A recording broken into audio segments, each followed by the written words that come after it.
tide, roll, say it loud. He don't give a piss about nothing but the tide. Bama blood in his veins, got that crimson pride. F them trees, yeah, we said it out loud. And I love honeybees, now play it proud. We talking football, basketball, big time recruits. If they ballin' in the South, we lacing up the truth. Hood piano man plays better than three-stroke Charlie. Tougher than nails, smooth, not sorry. Roll tide, roll, it's in the soul. From Tuscaloosa to the Super Bowl. Wood piano man plays better than three-stroke Charlie.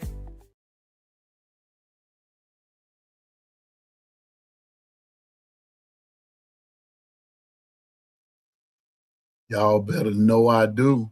What's up? What's up? What's up? What's up? Good morning. Good morning. Welcome to the Long Run with Piano Man. You know it's me. I'm your boy.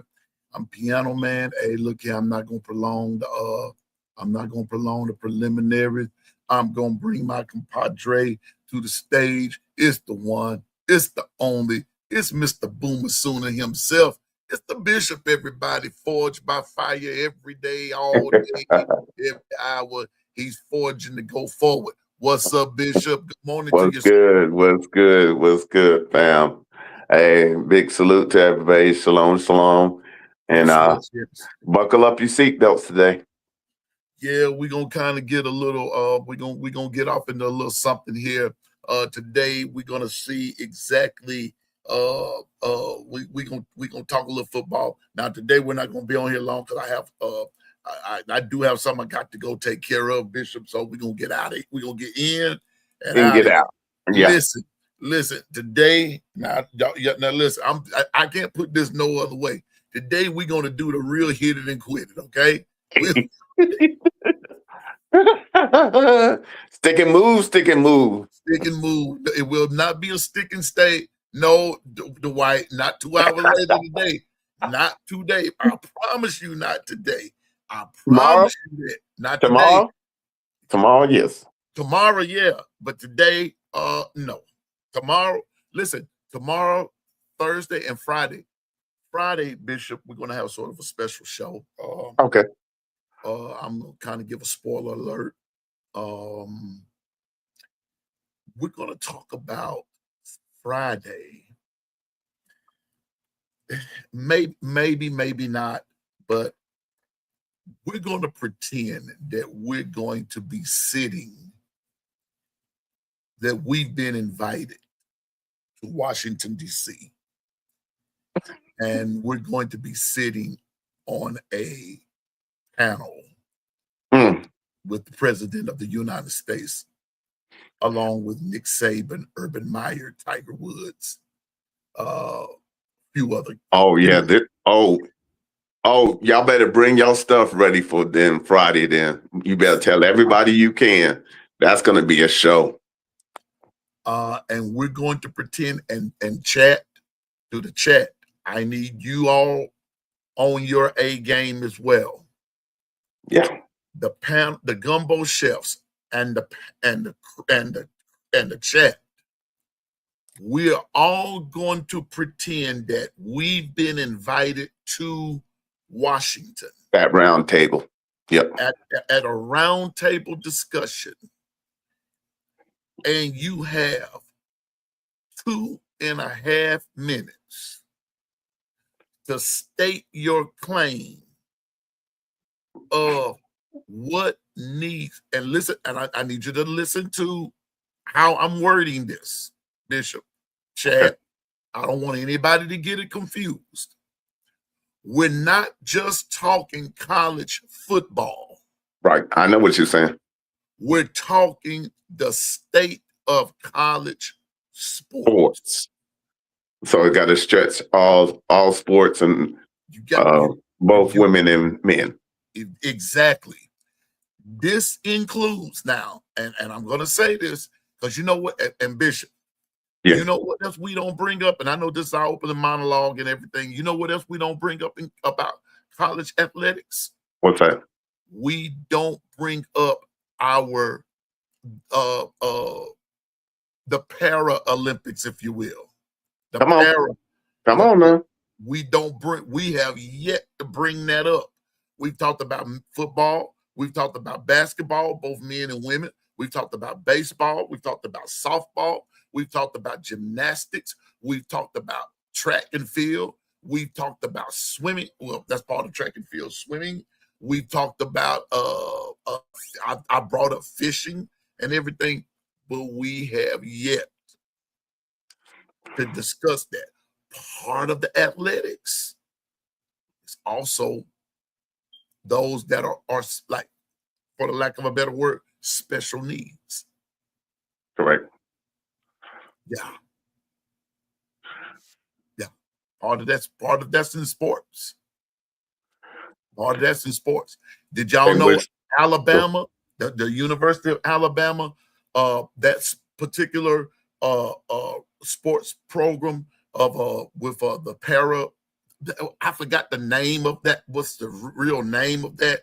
Where wheelchair, call it like wheelchair basketball, things like that. Did y'all know that the University of Alabama has won the natty in that for like X amount of years in a row? Yep. Yeah. Though everything has to come on the table of how to clear up, how to make college sports better. Yeah. Better. So Friday's show, that's what it's going to all be dedicated to. We're going to come in with our opening monologues.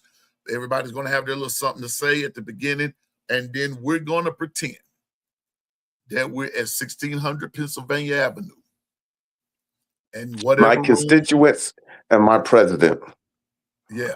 Please, how can we?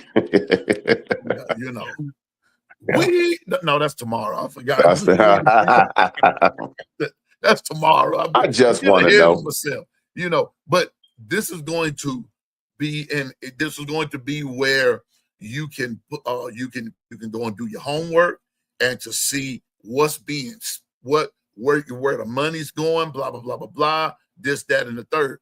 We want to have an intelligent conversation with each other, but we're going to pretend that we're in Washington and we're before the Senate. We're before whoever the president has put in on this roundtable discussion,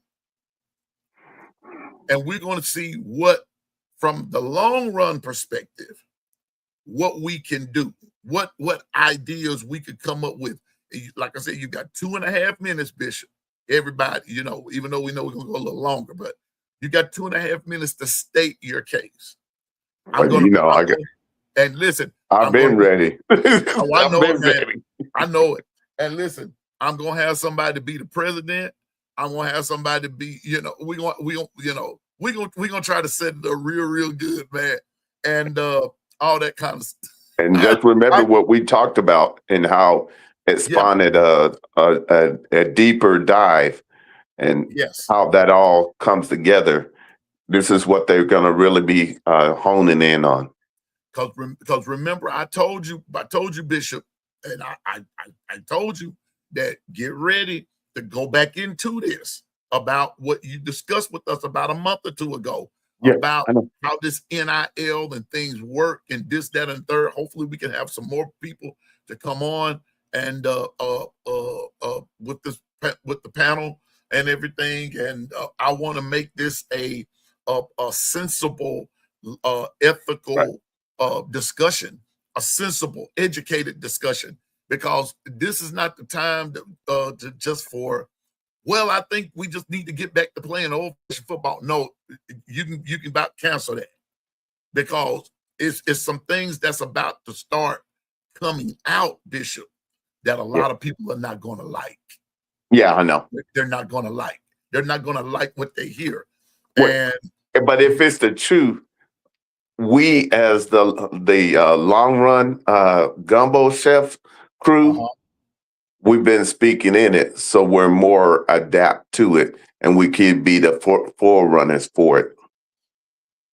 Exactly. So I want everybody to let's be ready for Friday. Friday is going to be off the chain. We want to make it, but it's still going to be fun. We're still going to have fun with it. I want you to kind of put your serious hat on for just a minute. What will you do? What do you have to say? So I'm letting you know this is not just about football. It's about sports. It's about sports. And also, get ready, Bishop. We got to also bring the academic side of it in there. We got to make everything begin to balance out. And so everybody get ready for Friday. Now, I have a question, chat. This is where it's going to be a challenge, because if we're going, in order to implement it, will we have to go collective bargain? If they go collective bargain, then they become employees. So is the student athlete, the student part, still connected if they go that route? Mm-hmm. Mm-hmm. Oh, see, and I want to let you know now, I'm kind of putting it out there to you, Bishop. Thank you for putting that out there, because when you talk about employees, there is a thing called insurance. Oh, my bad. Did I miss that? Leave that out? Yeah, you hit that out of the park. You hit that out of the park. There is a thing called insurance. There is a thing called and not only in insurance, there's another thing called benefits. There's a lot of different things going on there. So all I'm saying is, put your thinking cap on, ladies and gentlemen. Wait a minute. Isn't there also a possibility of having a student athlete union? See, ladies and gentlemen, just get ready to think Friday, okay? Friday. There's some just throwing some stuff out there. We just throwing some stuff out there. Okay, you know what we're really doing, Bishop? And Go ahead. Chat, what we're really doing, we are getting Friday's gumbo pot ready on Tuesday. In other words, we're getting ready to let some meat marinate, because this is going to be more than just gumbo getting served. Woo. I kind of got a feeling we're getting a brisket ready too. And you get a brisket ready, you get a brisket prepared almost 2 to 3 days before you get ready to put it on in the smoker or on the grill. So we get that. There you go, Carla. We getting all the ingredients together. Hey, jambalaya, dirty rice. We're gonna have a real New Black eyed Orleans peas. Louisiana. Hey, Bishop, we're gonna have a real New Orleans hold down here come Friday. Yeah. We're gonna have some. Listen, we're gonna have some. Of course, we're gonna have some gumbo. We're gonna have some brisket. We're gonna have some pulled pork. We're gonna have some pig feet and black eyed peas. We're gonna have some greens and cornbread. We're gonna bring it all. Oxtail. And don't forget the sweet oxtail. We're gonna have sweet tea to go with it. And I'm going and don't look now, but I'm also gonna have somebody over in the corner frying some fish, Carla Hen. Stephen Hicks. We gonna come with it Friday. Orange roughy, whiting. Yes, sir. Buffalo. All buffalo. We're gonna have it all. Striped bass, sea bass. Sea bass, red snapper. Yeah, but be careful with that snapper now, Bishop. Be careful with that snapper, because you got the red and then you got the red snapper. Be careful now. Be careful. You knew I threw that in there to see if they caught that. You got to be careful with that snap. I'm telling you now, y'all better be careful with that red snapper. And don't fool around and have a black drum go with it, or you gonna have a bad combination going there. Oh boy, I'm just saying that. Boy, I ain't had some brim in a minute too, and the other day she brought that. Oh man. Some brim, whiting, and orange ruffin. Oh my goodness! Watch out. We having that fish fry for real. Yeah, you better watch that. Yeah, I'm talking about a real. You know what? It'll be a real life digger.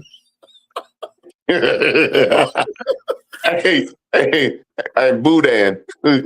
Oh, we can't have that with and some then king cake. Y'all know the king cake. We man, I know Mardi Gras done went on, but we finna have an after party. You ain't lying. Because when we get done with this, we're gonna like, daggone, how they gonna get through that? Exactly, Jeff. Exactly. Jeff hit the already. In other words differences will show your true colors. Transparency is a double-edged sword, and that's it. That's what it's gonna show. And you throw some fire in the chat for Jeff. Yes, sir. Hey, everybody put some fire. Hey, put some fire emoji in the chat for Jeff right there, because that's what it's going to show, and you're going to find out how sharp that double-edged sword really is. Really is. Yeah. But it's the truth. If it's the truth, then let it cut where it needs to cut. But if it's the truth, it'll set us free to really get to the root. And so get ready for Friday. And oh yeah, Carl, you're right. Don't forget, and listen, and make sure that Kool-Aid is red now. Yeah, and put some sugar in it. Don't be having no Kool-Aid where you just tasting the I hate it to taste like some water. Yeah, I don't want no water. I want Kool-Aid. Listen, I got a rule around me. Don't bring me no drink without some numbers. I want drink with some numbers in it. Don't bring me no Coke Zero, Sprite, sugar-free, everything. I want some drink. I want a drink with some numbers in it. Listen, when you making the Kool-Aid, put enough sugar in there. I mean, I want you to listen. I want you to put enough sugar in that Kool-Aid, Carla Hinton, until you hear the Lord say, "Well done." You ain't right.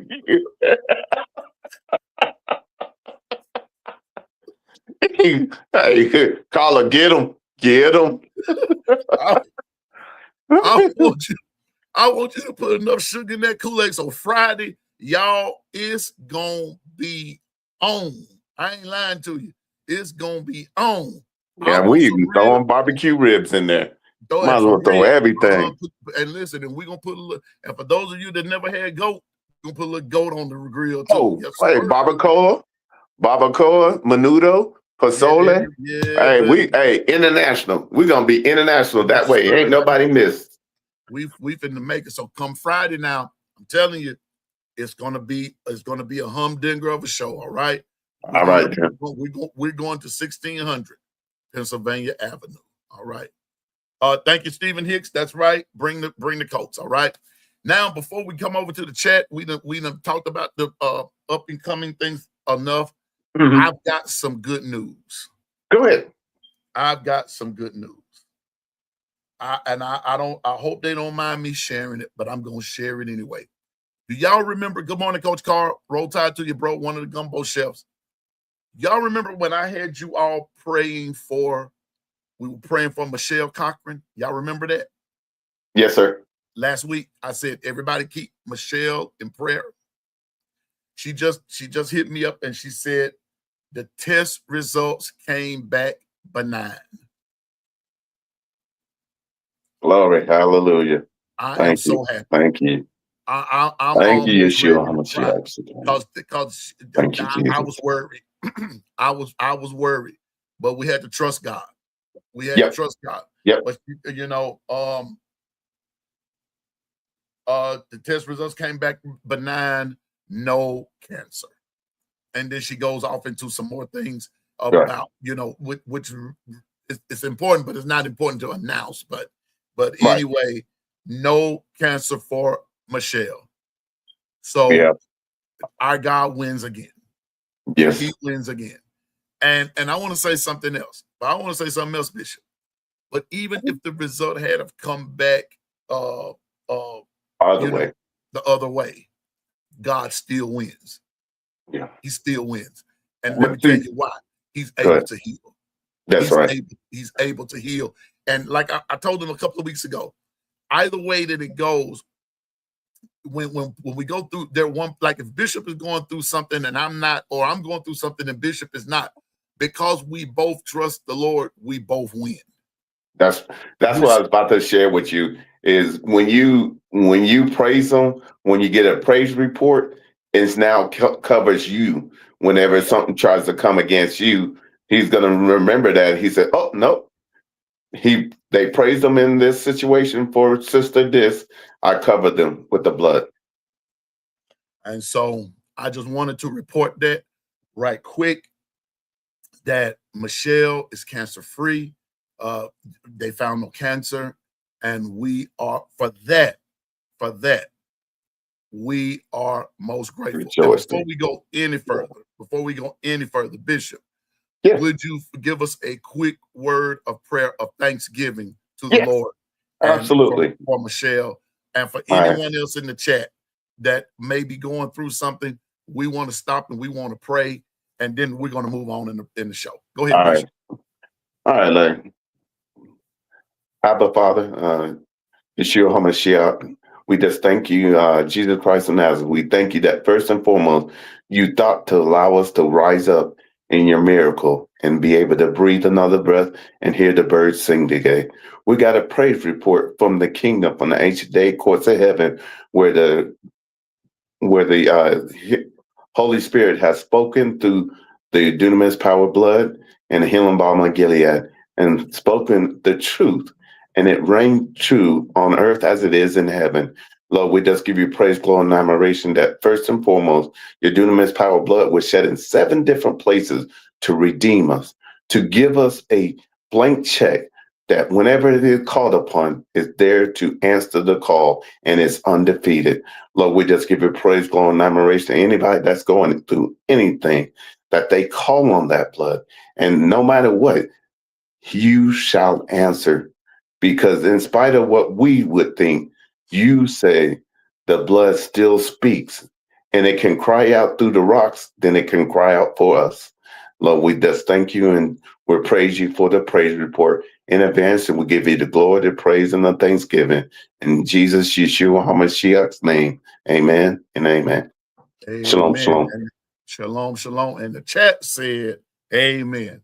Amen. All right, Bishop. Boy, that's good news. That makes me that make me feel like running down the street. Hey, that's why we're having such a big party on Friday. That's why, make sure you have all of that. We got to have all of that. And listen, it takes all of that. All right. That's right. All right. Amen. Now listen, sometime and I'm gonna say this, and let's get ready we're gonna talk about this gauntlet here in a minute. But Steve Harvey said at Bernie Mac's funeral, he said, I know it sounds like when we get out there on stage and we sound like we don't know the Lord. Trust me, we know him, and he knows us too. And I know that sometimes when we get up here on the show, we talk about some of everything, and but trust me, we know the Lord and he knows us. Trust me on that. All right. Yeah. So good to see. That was just a good place just to tell God thank you. All right. So more than anything, it's understanding why fire tests are there to show that his footprint still reigns. Exactly. And we're gonna make it. We're gonna make it. Here we go. All right, Bishop. Talk to me. We got to go over here to the chat right quick to the folks. All right. Yeah, that's right. The superstars. I'm starting with Stephen Hicks. The voices of No Mercy. What's up, Stephen? You what up, man? Carla Hinton. Uh-oh. Here we go. I already said it. This for Carla right here. This is Carla. Can you dig that, sucker? Oh, yeah. It's the one. It's the only. It is Carla Hinton. What the business is, Carla? You know. No. Quit playing, girl, and act like you know. What's up, Jeff Stapleton? Roll Tide to my main man, William Bryant. Salute unto you, sir. Roll Tide. Coach Carl, what's up? Roll Tide to my big brother there. Roll Tide there, my man. Roll Tide. Stephen Hicks said, pass the collection plate. I see. Hey, hold up. Hey, if you put it in the plate, we do not make change in this plate. So if it goes in the plate, it stays in the plate. It stays in the plate. That's right. Look, what's up? The governor's in the chat. Good morning, Governor. How you doing? Roll Tide unto you. I see. We got one more to do. We got no. We got one more to do. Here we go. Here we go. And y'all already know who this is.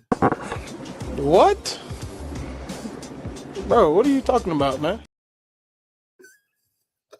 That would be that governor can only do that in person, but that's none other than that's Double A. What's up, Double A? What the business is, Double A? You know, quit playing, girl, and act like you know. That's right. Everybody loves Ebony. We sure do. Good morning and roll tide. What the business is, Ebony? You know, quit playing, girl, and act like you know. Gwen Quince. What the business is, Gwen, you know too. Quit playing, act like you know what the business is. Roll Tide to both you and Ebony. Both Roll Tide. Roll Tide, roll. What up with you, player? Good to see you, man. Good to see you.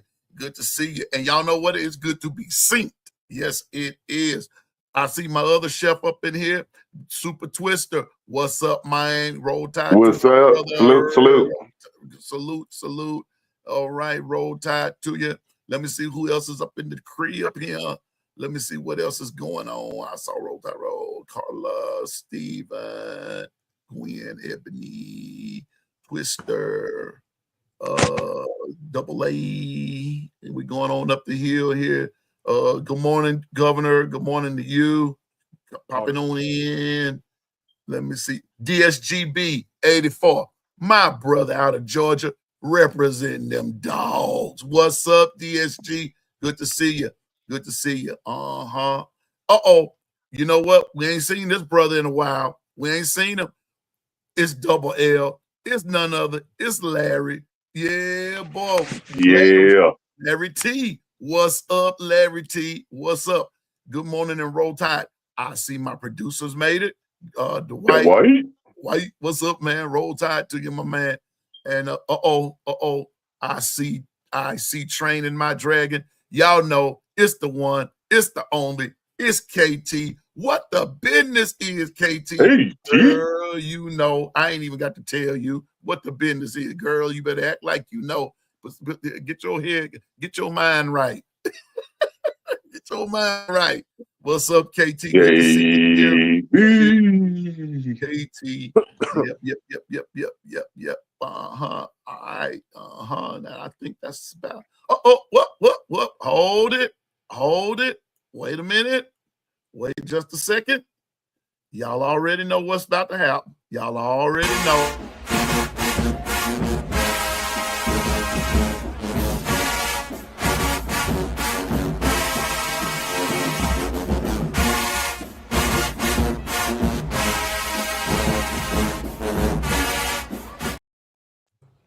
Oh my God.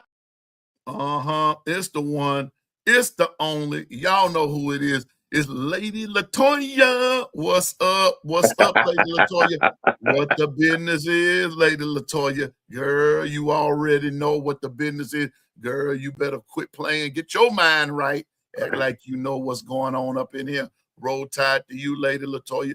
And I think we can go back down, Governor and Bishop. We can go back down to the bottom of the hill now and just greet them as they come on in the crib here. Yeah. Well, yeah, they come on in the crib. Governor. What's up, Governor? What's up with you, man? Another blessed day, man. Woke No up. doubt. No doubt. That doggone governor be sounding like he be chilling all the time. I wish. One, there's two blessings. One for me waking up this morning. Second one is for the lovely lady that is cancer free. Yes, God. You ain't lying.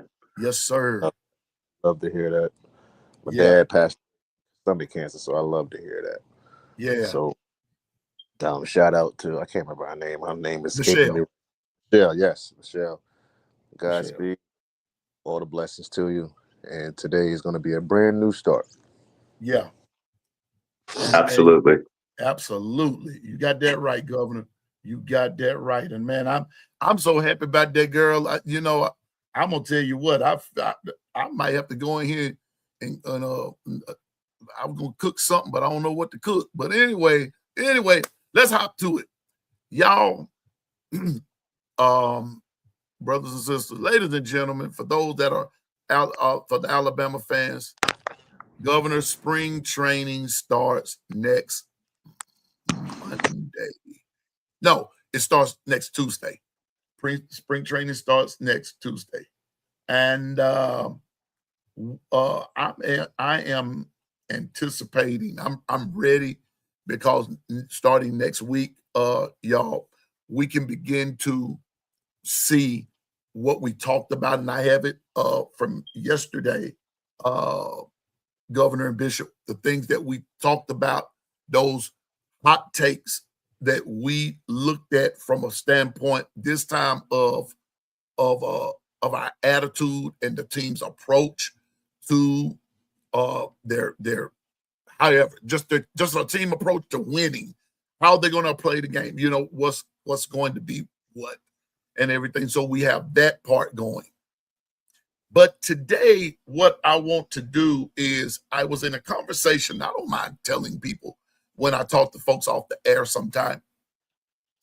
I was in a conversation yesterday with Dr. Crystal, and she told me to tell everyone hello. She's been very, very busy with her job, and you know, and not to go off into any detail about what she's doing, but there's some things that's going on quite important with her. You're right back. We need to be in prayer with her as well. She posed a question to me, Governor and Bishop. She said, bro, she said, let's take a look at the schedule of Alabama.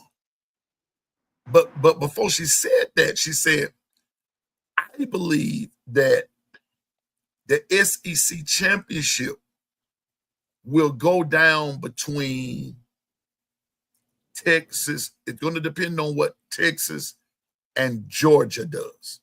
Now, that was her take. But I interjected and said, well, you can't leave out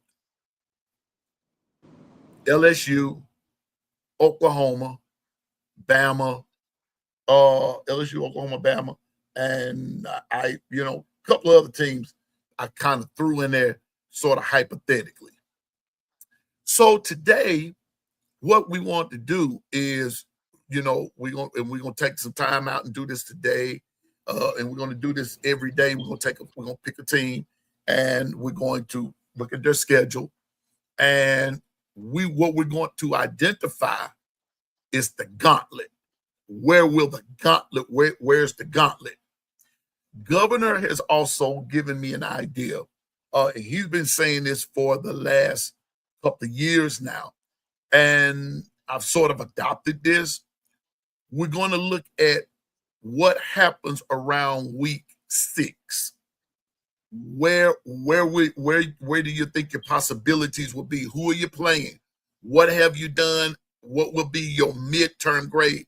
So in this upcoming, as the season comes up, Bishop and Governor, we will talk about, as we get into the season, to the actual season, there will be a week where we're going to deal with the SEC top 25, all that good stuff, and we're going to talk about midterms.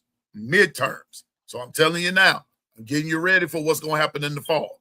So we're going to start talking about midterms. So today, I want to start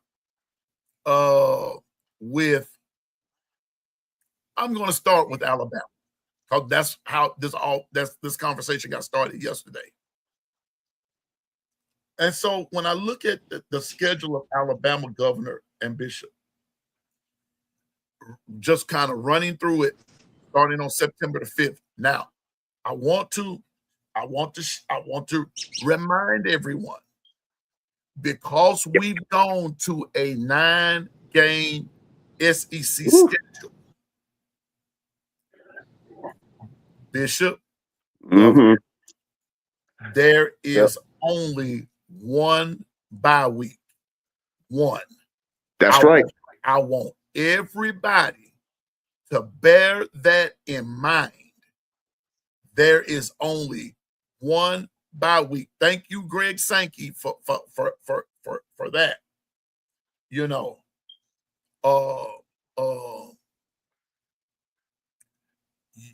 anyway, we gonna have a bad we gonna get out on Greg Sankey one of these days too. But Yeah, well, yeah, thank you, we'll Greg put a Sankey, pin in that one. Put a pin. for such being a great leader that you are. Lady Latoya, put that down on the list. Put that down on the list, please. Everybody put that down on the list that we're going to talk about Greg Sankey one of these days. Okay, put that down on the list. But here we go. Governor Bishop, here's Alabama's schedule. Starting with East Carolina on September the 5th. Then Bama plays the next week. They go to Kentucky. Then they play Florida State at home. South Carolina at home. And when I say at home, Brian Denny. All right, October the 3rd, we go to start Vegas and play Mississippi State. That's your quote unquote one of the rival games. Then we come back the next week and we play Georgia. Now, let's remember something that Governor said a couple of weeks ago when we sort of was kind of toying around with some things. Some of these teams we are playing either earlier or later in the year. So bear that in mind. This year, we are playing Georgia a little bit later because here's where it's going to get interesting. So we got Florida State, South Carolina, Mississippi State, Georgia, Tennessee, Texas A&M, October the 31st, trick or treat, open date. That's the bye week. After that, we go to LSU. We go to Vanderbilt. We come back for UT Chattanooga. And then the last game of the year, we play Auburn at home. Governor, I'm going to start with you. Give me your take on the schedule. Oh, I was thinking what was going on. This season is going to be different. Normally, how I do it, I wait till about week 6, week 7, start to judge my team, right? Right after that Tennessee game, I told you that's when midterms is. This year, it's a little bit different. Now I got to look at my team as a full semester type of term. Okay. So now I'm looking at it as 4 quarters.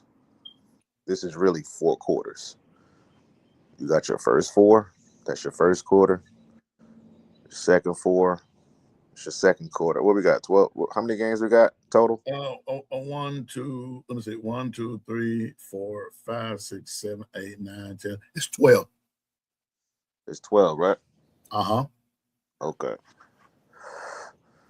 Yes, sir. 12 with 1 bye week. And it's crazy because I'm going to say this. That bye week is going to be pivotal. The reason why, that's the only time you get to go get some rest. Only time. The only time. We have less bye weeks than the NFL. Think about that. NFL gets, Thank you, Greg Sankey. NFL gets 2 bye weeks. We got 1. First time. Okay. That bye week is important. That bye week is going to be very important for that quarter, those quarter games or quarter semester time looking at it. If we are 3-1 going into the second quarter, I'm going to have concerns. I'm just going to tell you that right now. Okay. I'm going to have concerns because that second quarter seems like your toughest pat. The Georgias, the Tennessees, who else is in there? And Texas A&M. Them, and there's somebody else before the bye week, right? Okay. Right there at that bye week. Okay. 1, 2, 3, 4. 1, 2, 3, 4. Okay, I got you right here, Governor. Mississippi State, Georgia, Tennessee, Texas A&M is right, and Texas A&M after Texas A&M is the bye week. those 4 weeks right there, that's going to be our season. Right there, that's our season. If we're going into that week 3-1, I'm going to have concerns. That's just my point of view. That's my opinion. Not saying that we can't do it. What I'm saying is we can't have that first 4 weeks is going to tell you exactly what that second week is going to look like. Gotcha. You have South Carolina, Kentucky, East Carolina, and Florida State, right? Yeah, East Carolina, Kentucky, Florida State, South Carolina in that order. Yeah. So that second term, that's going to be a problem. We cannot be 3-1. Definitely can't be 2-2. You got to be 4-0 because the committee already told you. The committee already told you that your games. Everybody want to drop off today. FedEx. Jesus, I'm sorry, y'all. I said everybody wants to look at the Georgia games and the Tennessee games, and those are big pivotal games. Exactly. You have to be at least undefeated going into those weeks. Can't lose another game. If you lose another game, you're probably out. Real talk. You only get one bye week. You have no time to mess up. If you want to mess up, it's got to be either the first week against Georgia or that last week in that stretch, because you need to end out strong. I don't know. This is different. This is very different this year. Yes. Governor, I'm gonna let you say something. I'm gonna ask this one question, and then I'm gonna go to Bishop. Okay. Governor, and when you were talking about the 3-1,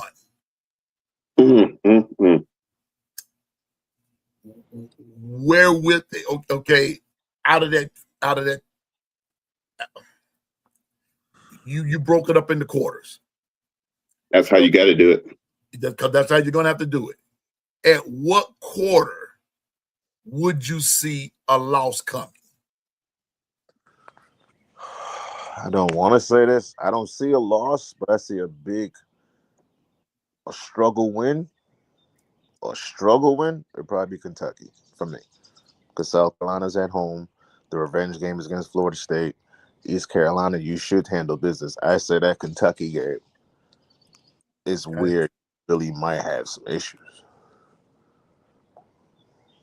Because Kentucky, believe it or not, quietly is going about their business.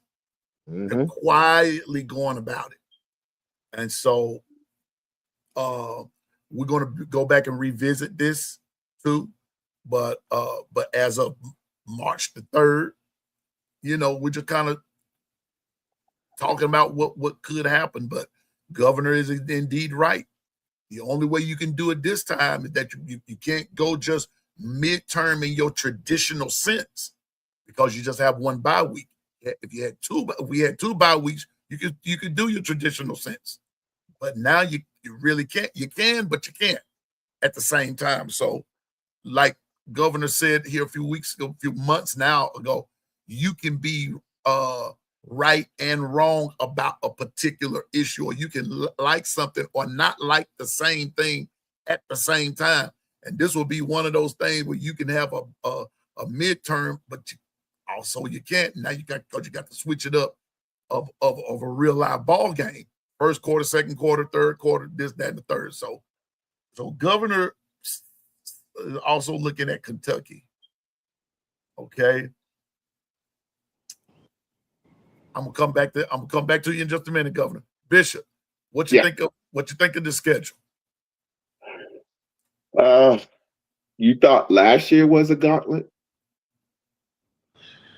Do you know how prepared now what I said to having competitive depth is going to be that much more important? Because understand, without having that second bye week, your competitive depth is your bye.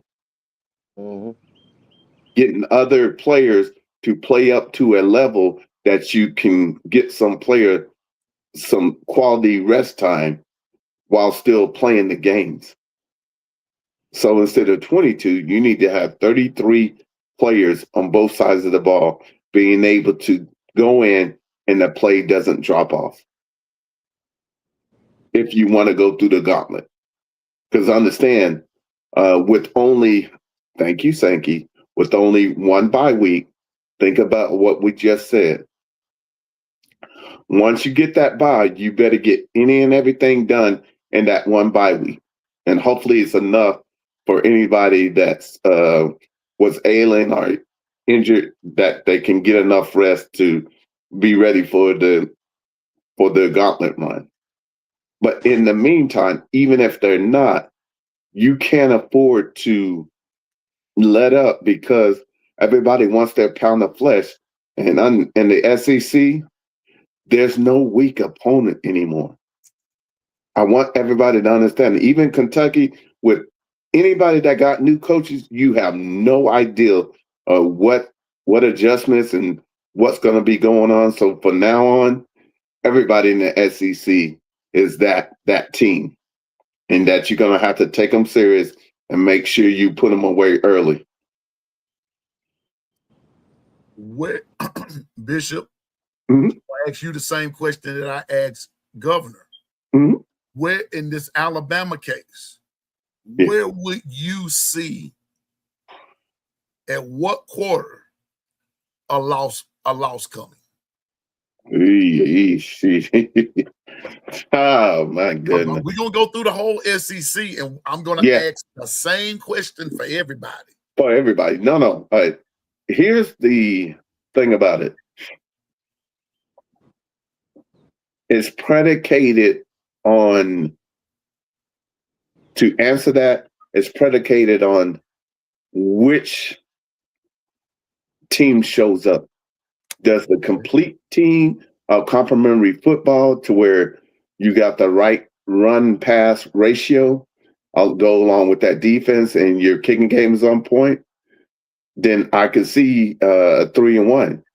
But in some instance, I know for both teams, I know we got two concerns in that first quarter of our season that you better make sure you find a way to win. You're gonna have to be ready for the fire in those games. So with that said, I really see 3-1, but understand we're in a new dispensation, and it's predicated off: do I establish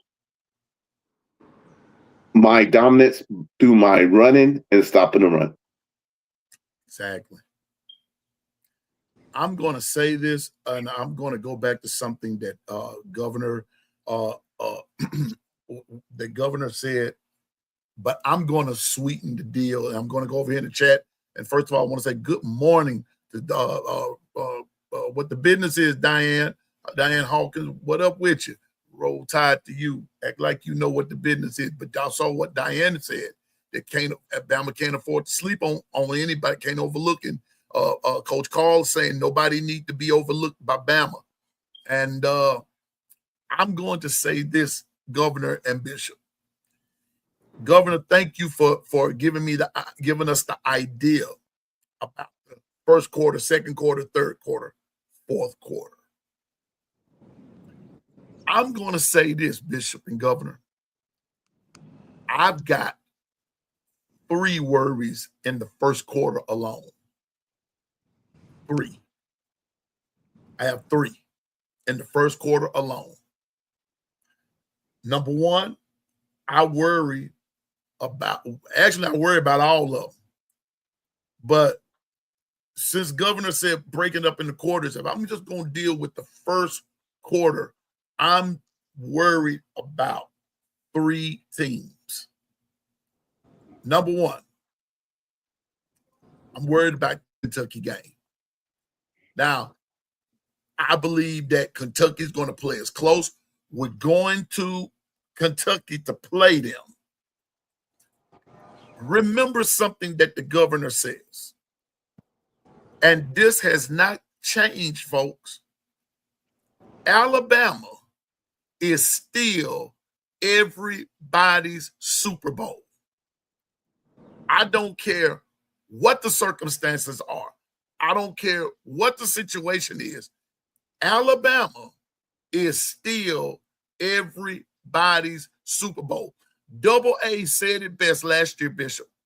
She said it was comical the way she said it, but it was darn true, Bishop. She said South Carolina got up there and was playing like hot garbage the whole year.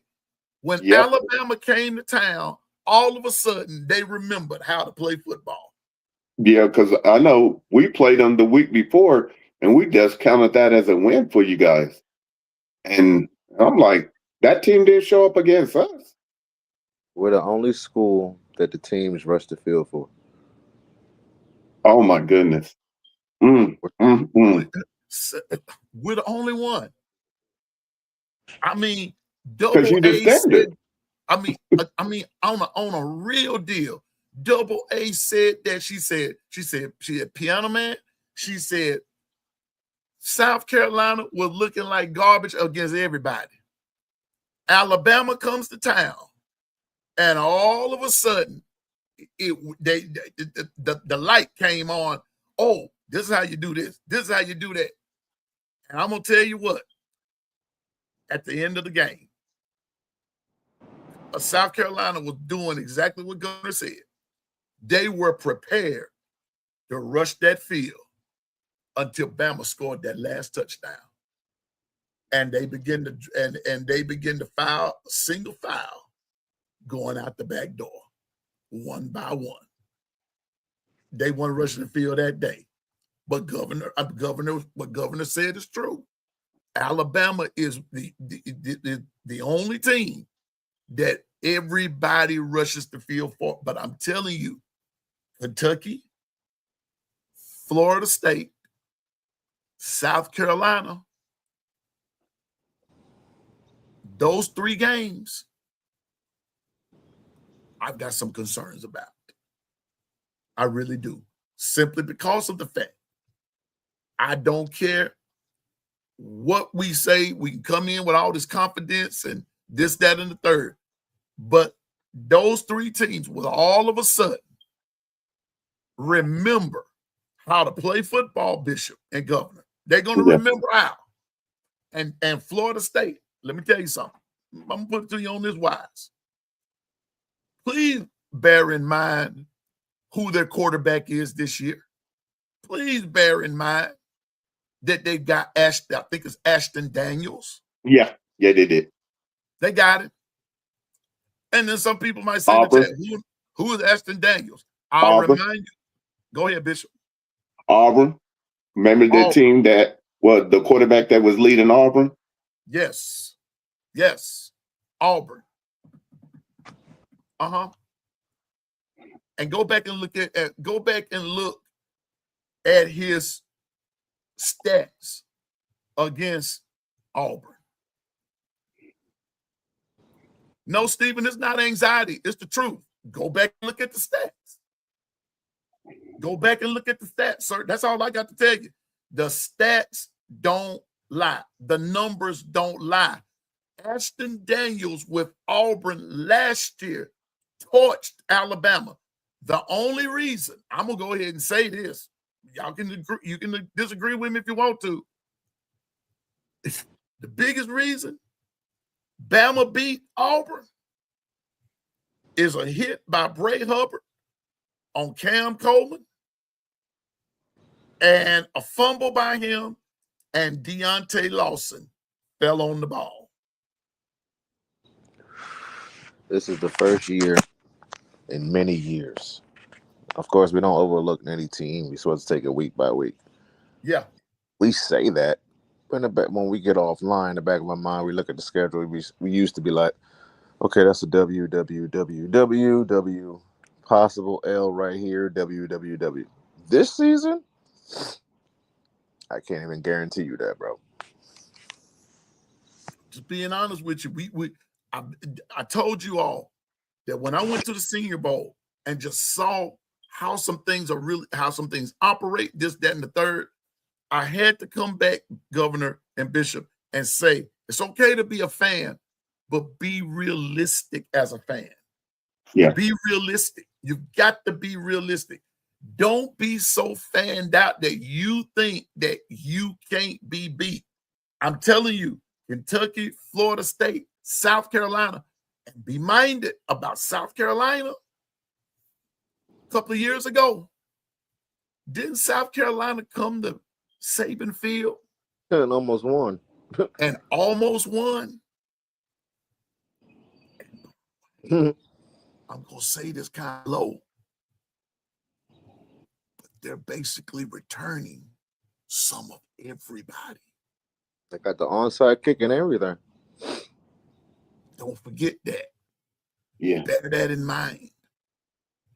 I'm just saying now, it's not going to be a cakewalk. It's not going to be. I'm serious. So when Governor, thank you again, Governor, for putting it that way, because I'm telling you, South Carolina, you got that right, Stephen. South Carolina gonna give us a fight, and they've been doing it for years. You want to take it back? East Carolina might just shock us. East Carolina is known for pulling a rabbit out the hat every now and then. Every game, exactly. No one needs to be overlooked. And I'm gonna put it to you like this. Here we go. Every game is gonna be a must-win situation. Governor said it just right. This year is different. Hey, this year it's gonna leave me to something else. Wait a minute. Double A struck again, y'all. Brianna, man, you can line up pre-K and they're gonna be ready for Bama. You got that right. Everybody. My sister told me here a few weeks ago, Bishop and Governor. Yeah. She was she's retired, but she was subbing at a school here not too long ago. These were some little kids. Kids like 3rd, 4th, 5th grade, something like that. They already talking about Roll Tide, and I want to play for Alabama. Y'all see what I'm saying? See, people know who Alabama is.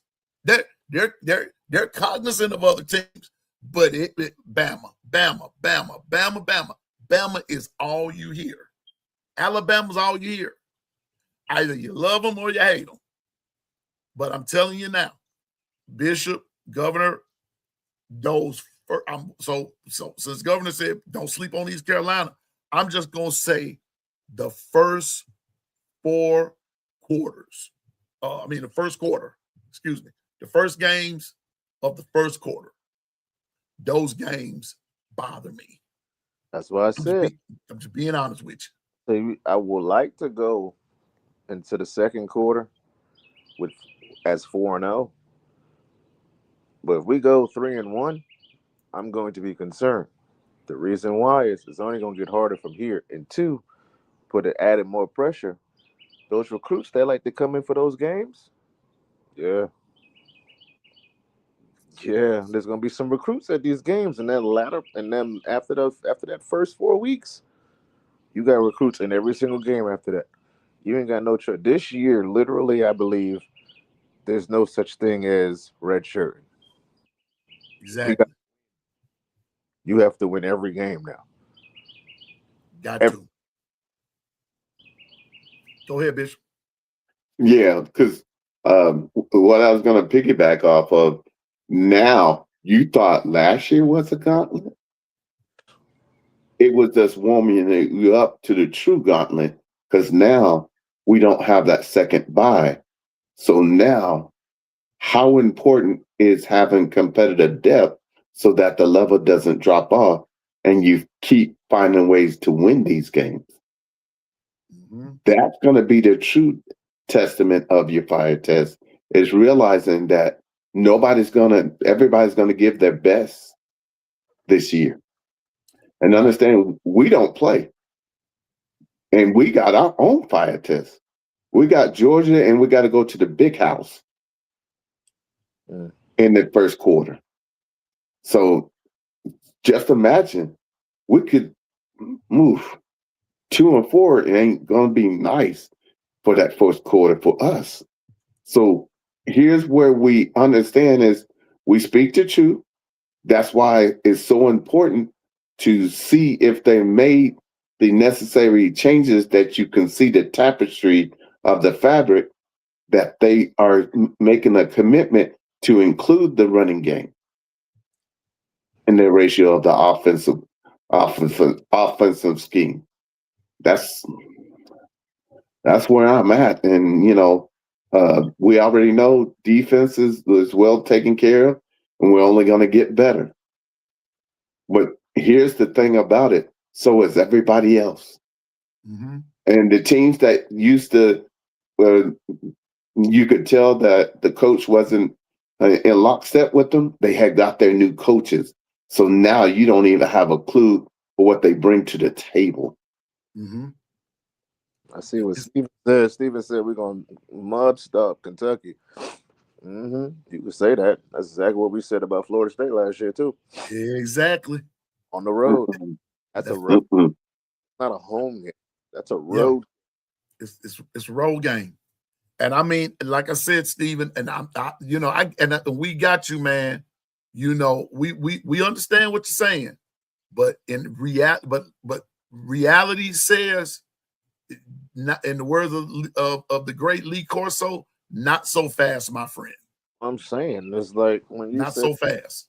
When we say those type of words, mud stop. I'm sorry. Can you tell me a last game that Alabama mud stopped the team? I can tell you, nobody. But give me a game when we mud stopped the team in the last 4 years.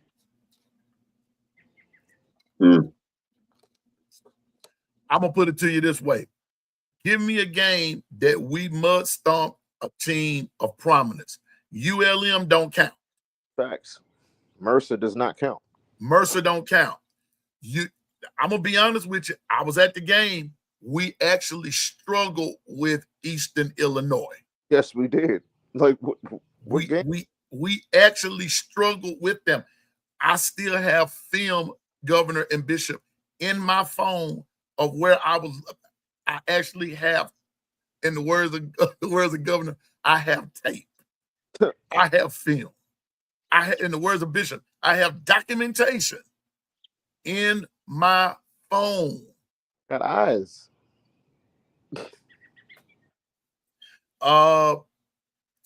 We really didn't curb stomp LSU, Diane. Really, we didn't.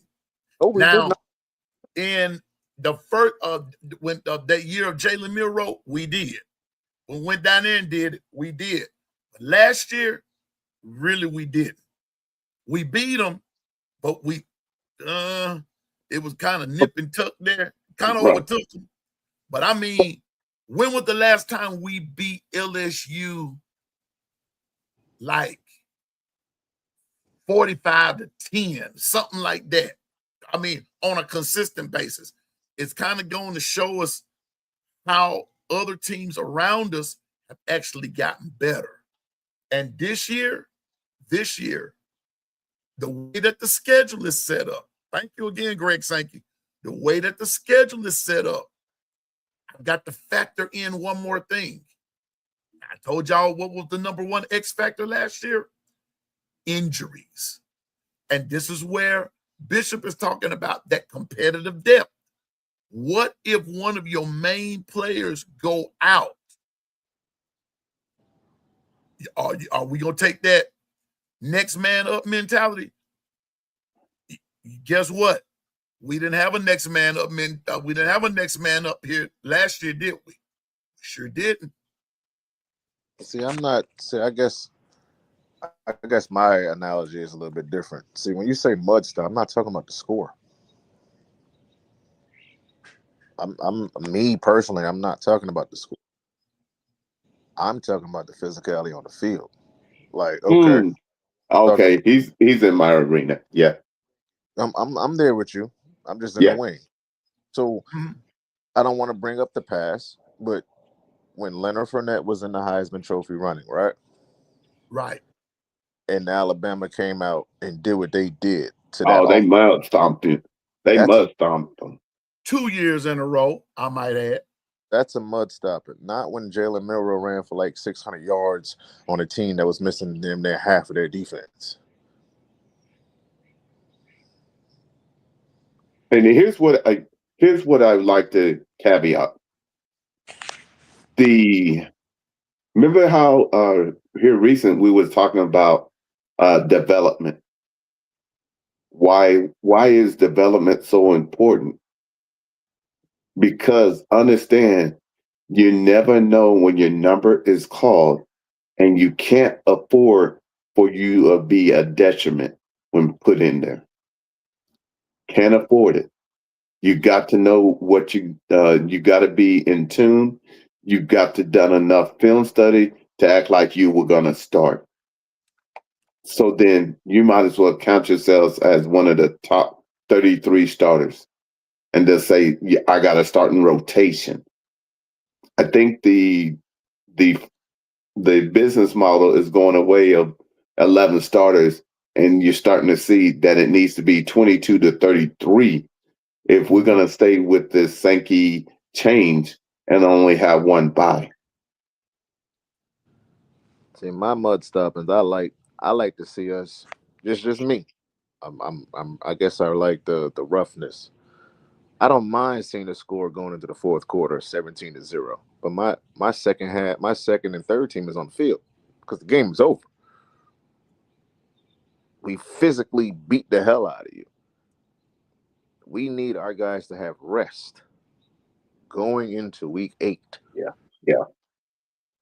Like, our guys need to be rest and fully ready to go. Because that second quarter and that third quarter, boy, listen. That second quarter is going to be hell. But that third quarter, after that bye week, you still got to face LSU, bro. You got to face LSU after that bye week. And Lane's not coming just to shake your hand and eat popcorn with you. He's going to try to embarrass you. That's his, that's his forte. So there ain't no ifs. They're not playing. So get And and Governor, Governor, and let's add to that. See, and I know you're talking about LSU, but the week after that, you go to Vanderbilt. They're not playing. These teams ain't playing. They're not. Get it out of your heads with this whole we're going to mud stomp. Alabama is not known for mud stomping people on a consistent basis. We're known for physically dominating you on a consistent basis. Not beating you up on the scoreboard, but beating you physically. That's what they're known for. They're not known for scoring 45 points a game. What the hell is wrong with y'all? Well, I kind of disagree with that. Because the teams in the past, those teams put up a lot of numbers, but what they did, they took their wheel from them early. Absolutely. They took their wheel from them early. Yeah. These last few teams, even under the Saban years, they didn't take anybody's wheel. And therefore, no points came. And we stuck with downright what JB is talking about, what Governor's talking about right there is the physicality, which is nothing wrong with.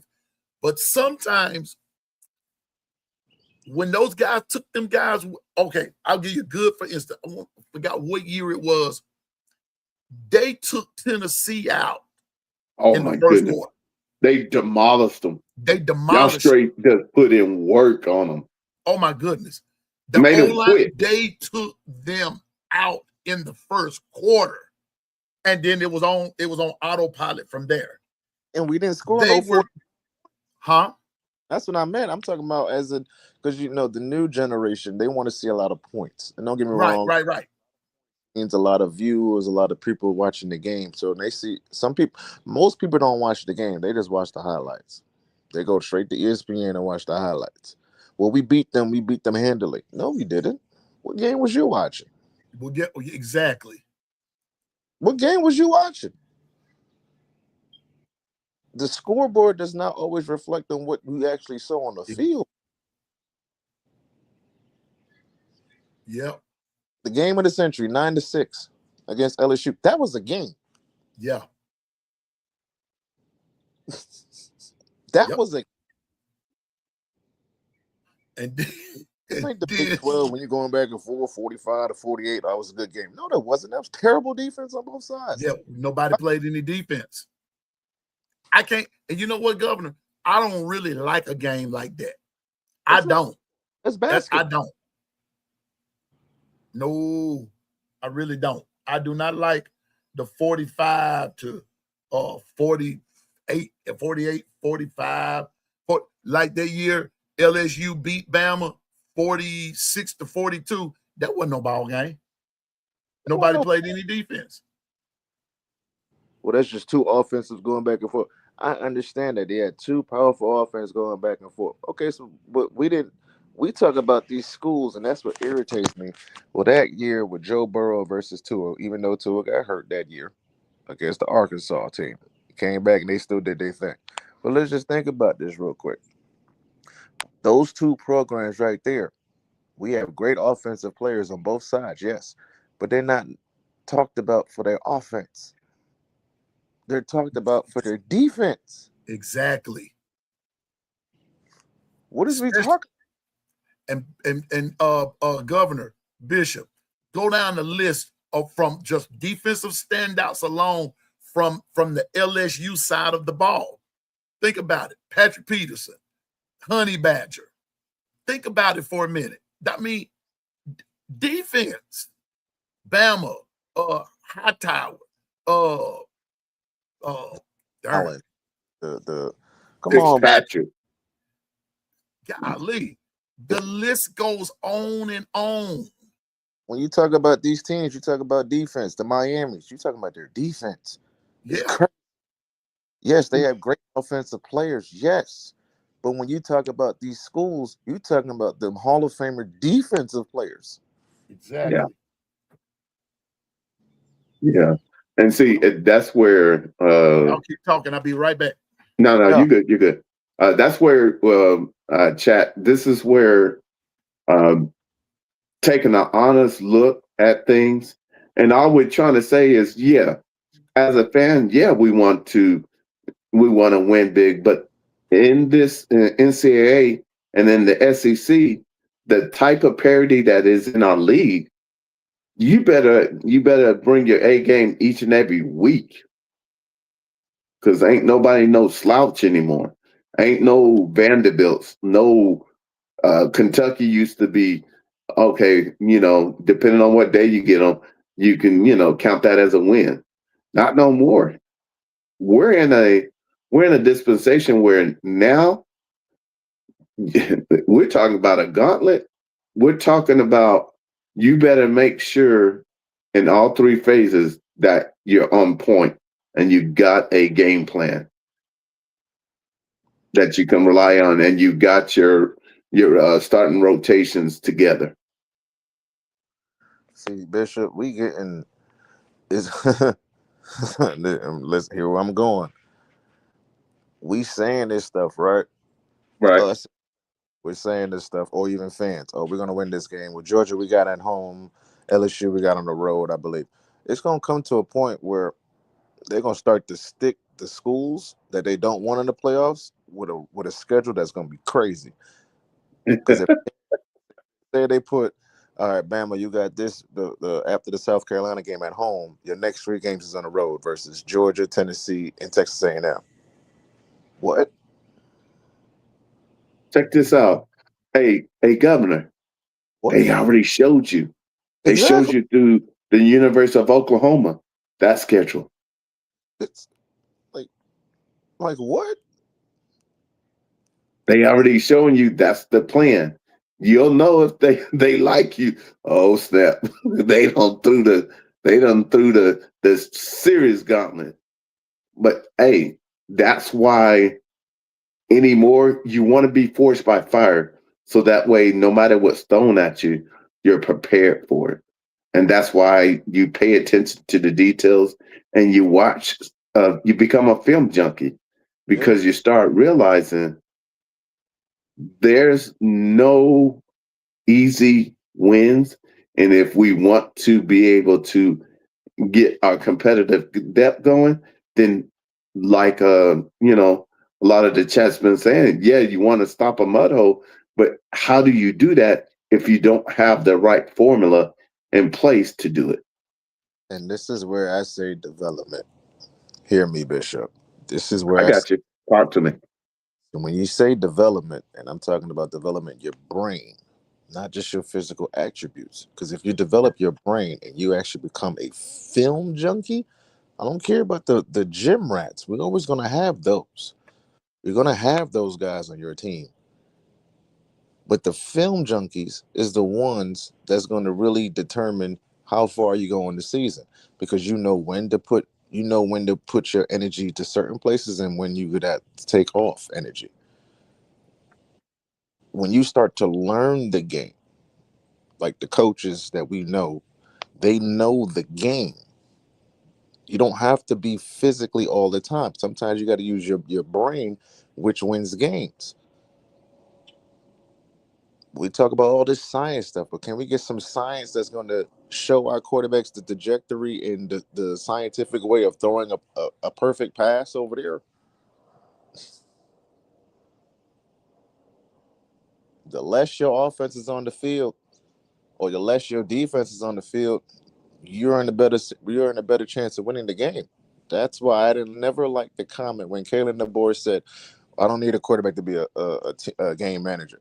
Why the hell not?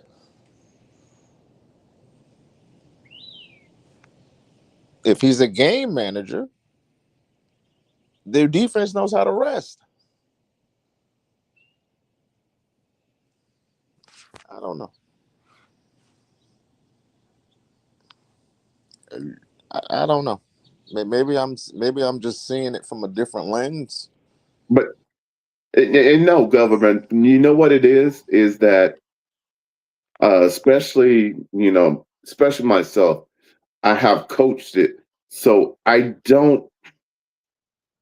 see it through a different lens, but I'm trying to give you enough of what I look at to help you to develop your own pathway to get to your fandom, so that you have documentation. So when you're seeing a game, you'll understand why we're so stringent on how we picked up so quickly on them not being able to establish the run. It's not that we couldn't run, is did we establish it to be a leading force and establish the dominance?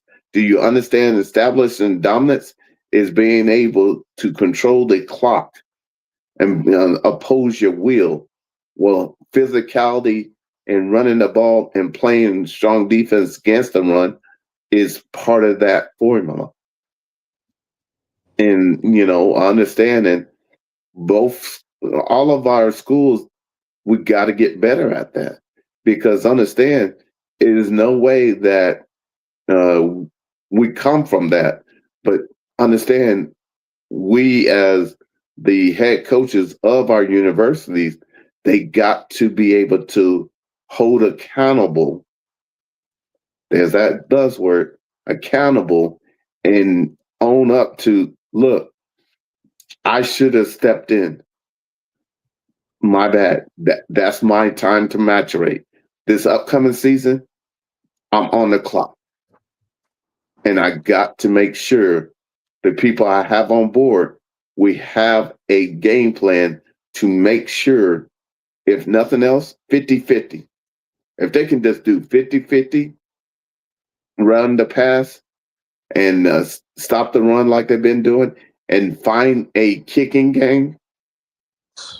Key. Now we're talking. But understand, now that you don't have that second bye, that formula in itself is so imperative to be able to make it to the playoffs. You have to see what we're talking about. Because understand, remember, the standard is make it to the playoffs. In order to do that, there's only 9 spots left. Because remember, we said Notre Dame, long as they're in the top 12, they're one. Then the 2 FCS get the other 2. There's only 9 spots left. That's why this year is pivotal, because all the SEC gauntlets is right there in the middle. in the second quarter. It's right there in the middle in that second quarter. Most of these teams that we're going to play are going to be ranked in that second quarter.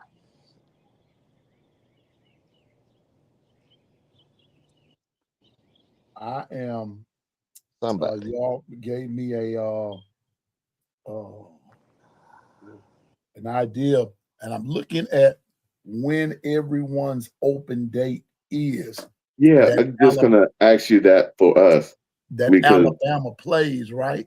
Yeah. And it is amazing.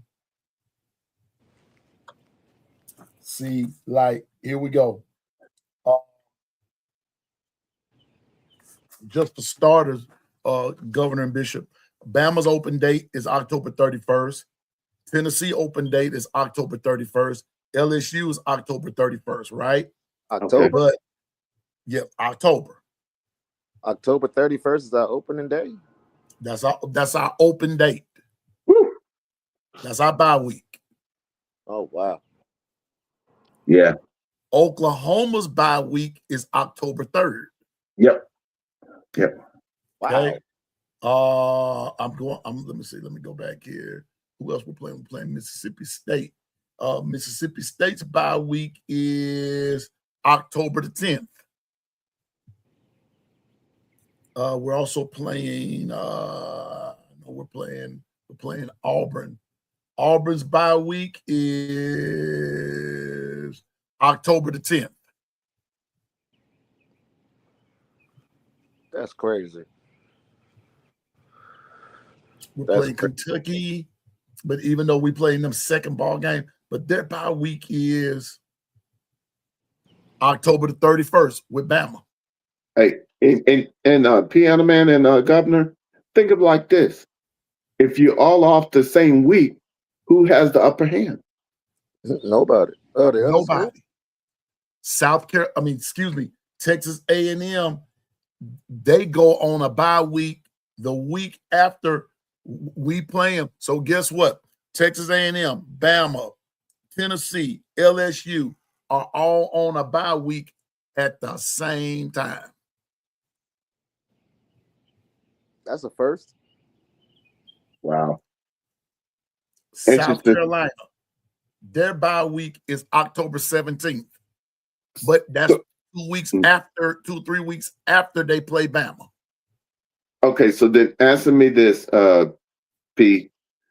How many games before y'all go to you have that bye week? 1, 2, 3, 4, 5, 6, 7, 8. See, that's what Governor was talking about, that midterm deal that he was talking about last year. And when he was talking about at the early part of his opening statement that this year was going to be different, you're playing a couple of your big boys earlier and later.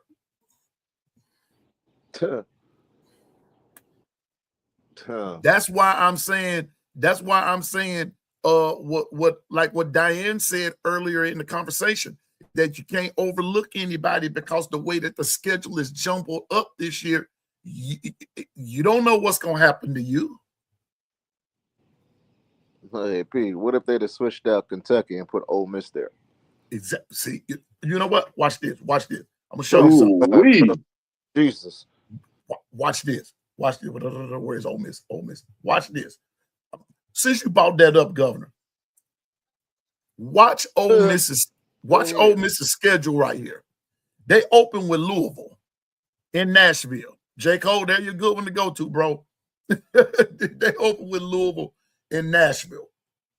They play Charlotte. Now, here we go. They play Charlotte at home.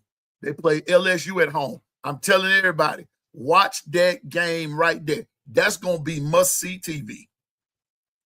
That's when LSU goes to the Grove in Oxford, LSU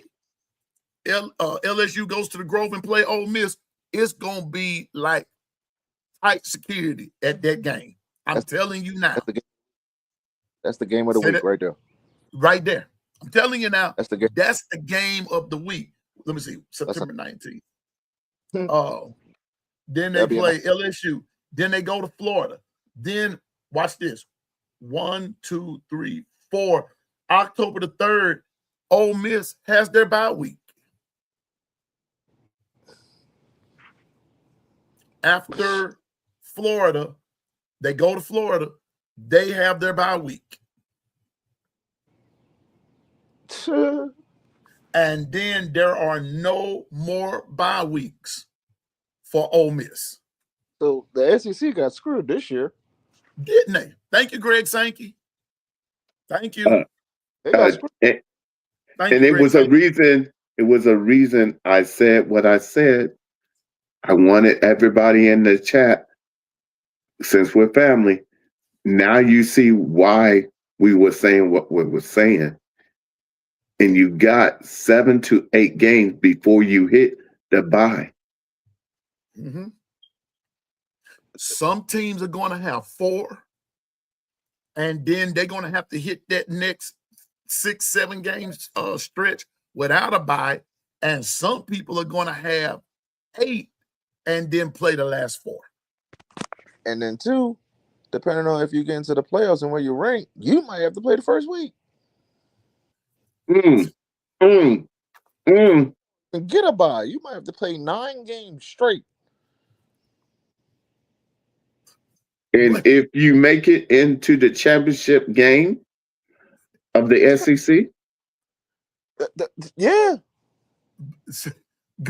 Governor, say that thing I like to hear you say. What are we talking about? What? Like, what are we talking about? Y'all see why I brought this up today. I hope the chat is appreciating what we're talking about. There is more to this than meets the eye. It's more to it than just X's and O's, Jimmy's and Joe's, this, that, and the third. This thing is serious this year. And God help us. Okay, Susan, here we go. What we were talking about earlier. God help us. We be standing up there at that bus on A-Day, Governor and Bishop. We standing up there on A-Day, and here comes the walking wounded. Here comes the walking wounded. Yeah, here they come. They done had this. They done broke a toe. They done tore their mouth out. Hey, Bishop, all them red shirts, yeah, you can throw that out the window. Y'all playing it. Wait a minute. So then development. So now all of a sudden, those young men have to come in and apply themselves and make sure they stay included. Boy, listen, bro. And that's fine and dandy, but understand you also got to make sure the level doesn't drop off and they don't hit the wall.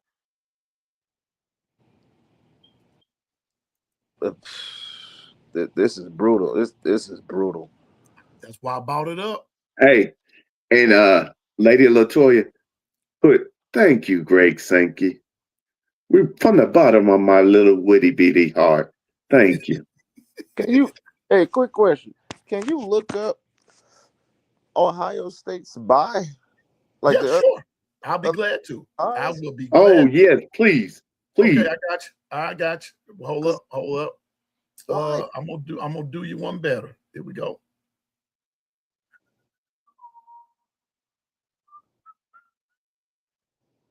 This little story can save you some dough. Let me see. I'm pulling it up right now. Here we go. And right here. And blah, blah, blah, blah, blah. Man, this is horrible. What they got going. Okay, right here. No, that's not how I want to do that. Okay, let's go back one more. They got Big Ten so jacked up, man. They not. Come on, give it. Illinois, all right, Indiana, Maryland, Michigan, M-N-O. Here we go.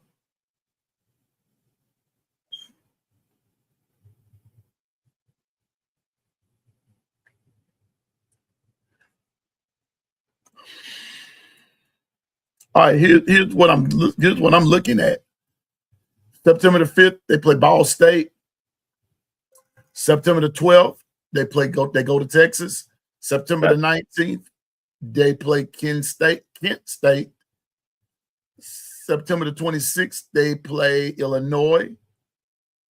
October the 3rd, they go to Iowa. October the 10th, they play Maryland. October the 17th, they go to Indiana. October the 31st, they go to USC. November the 7th, they play Oregon. November the 14th, they play Northwestern. November the 21st, they play Nebraska. And November 28th, they play Michigan. Ohio State has no bye weeks. Say that again. Ohio State has no bye weeks. There is no bye week. Hold up for a minute. The Big Ten, from what I am seeing, there are no bye weeks for them. Okay, whoa. Okay, give me the dates again. September the 5th, Mhm. Ball State. Okay, September the 12th, they go to Texas. that's 7 days later. September the 19th, they play Kent State. Okay, that's 7 days later. They do have, wait a minute. Well, September the 26th, they play Illinois. So is that their bye? How many days after that last game is that? No, that's 7, ain't it? That's 7. 7 and 9 and 16, yeah. Yeah, go ahead.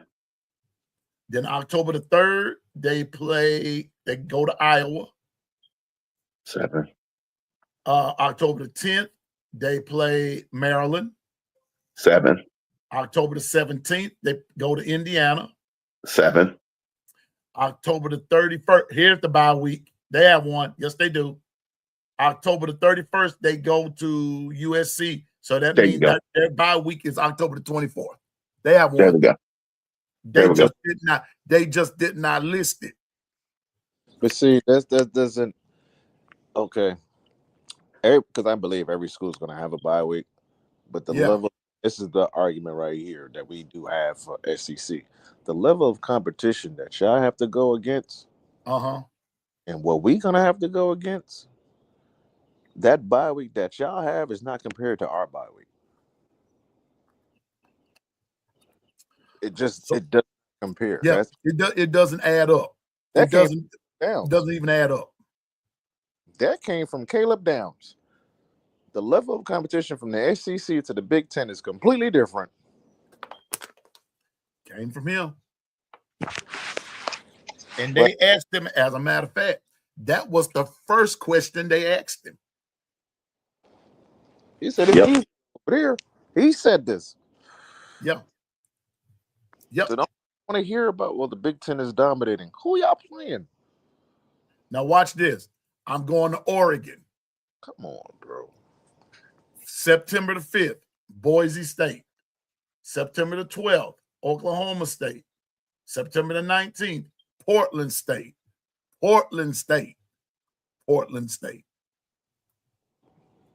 September the 26th, USC. October the 10th, UCLA. October the 17th, Nebraska. October the 24th, Illinois. October the 31st, Northwestern. November the 7th, Ohio State. November 14th, Michigan. November 21st, Michigan State. November 28th, Washington. Let's see.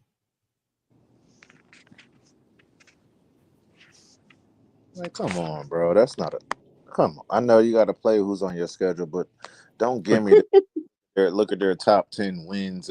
Man, their top 10 wins come at the end of the year. Yeah. Steven, Indiana did it. Why can't Bama? I'm going to tell you why. Steven, if you're listening, you ought to know why. Indiana wasn't over here. Indiana wasn't over here, Steven. Come on, I man. guarantee you. Okay, let me go back. Let me go back to where I was. Let me go back to where I was. All right, let me go back up in this joint right here. Let me go back to SEC.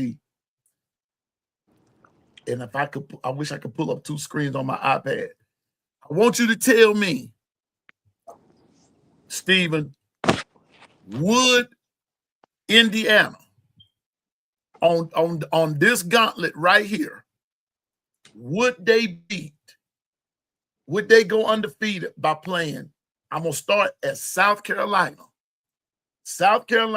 Mississippi State, Georgia, Tennessee, Texas A&M, LSU, Vanderbilt, Auburn. Tell me how many of them in Indiana will win. I'll wait. Tell me how many Indiana will win. And then compare their schedule to ours and see how many we win with their schedule. Oh, we. Alabama would go in there and beat everybody. What? Come on, bro. Oregon had, you're right, Twisted. See, that's what nobody's crying about schedules.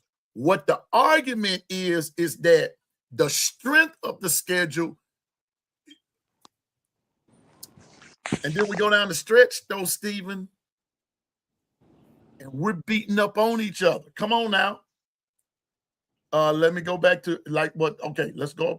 I told you that first quarter, for me, those 3 games of Kentucky, Florida State, South Carolina bothers me. And you might have a rematch in the first round of the playoffs. Like, what are we talking about? Just may. We just saw this last year. And watch this. What did Bishop say? Because Notre Dame long as they win,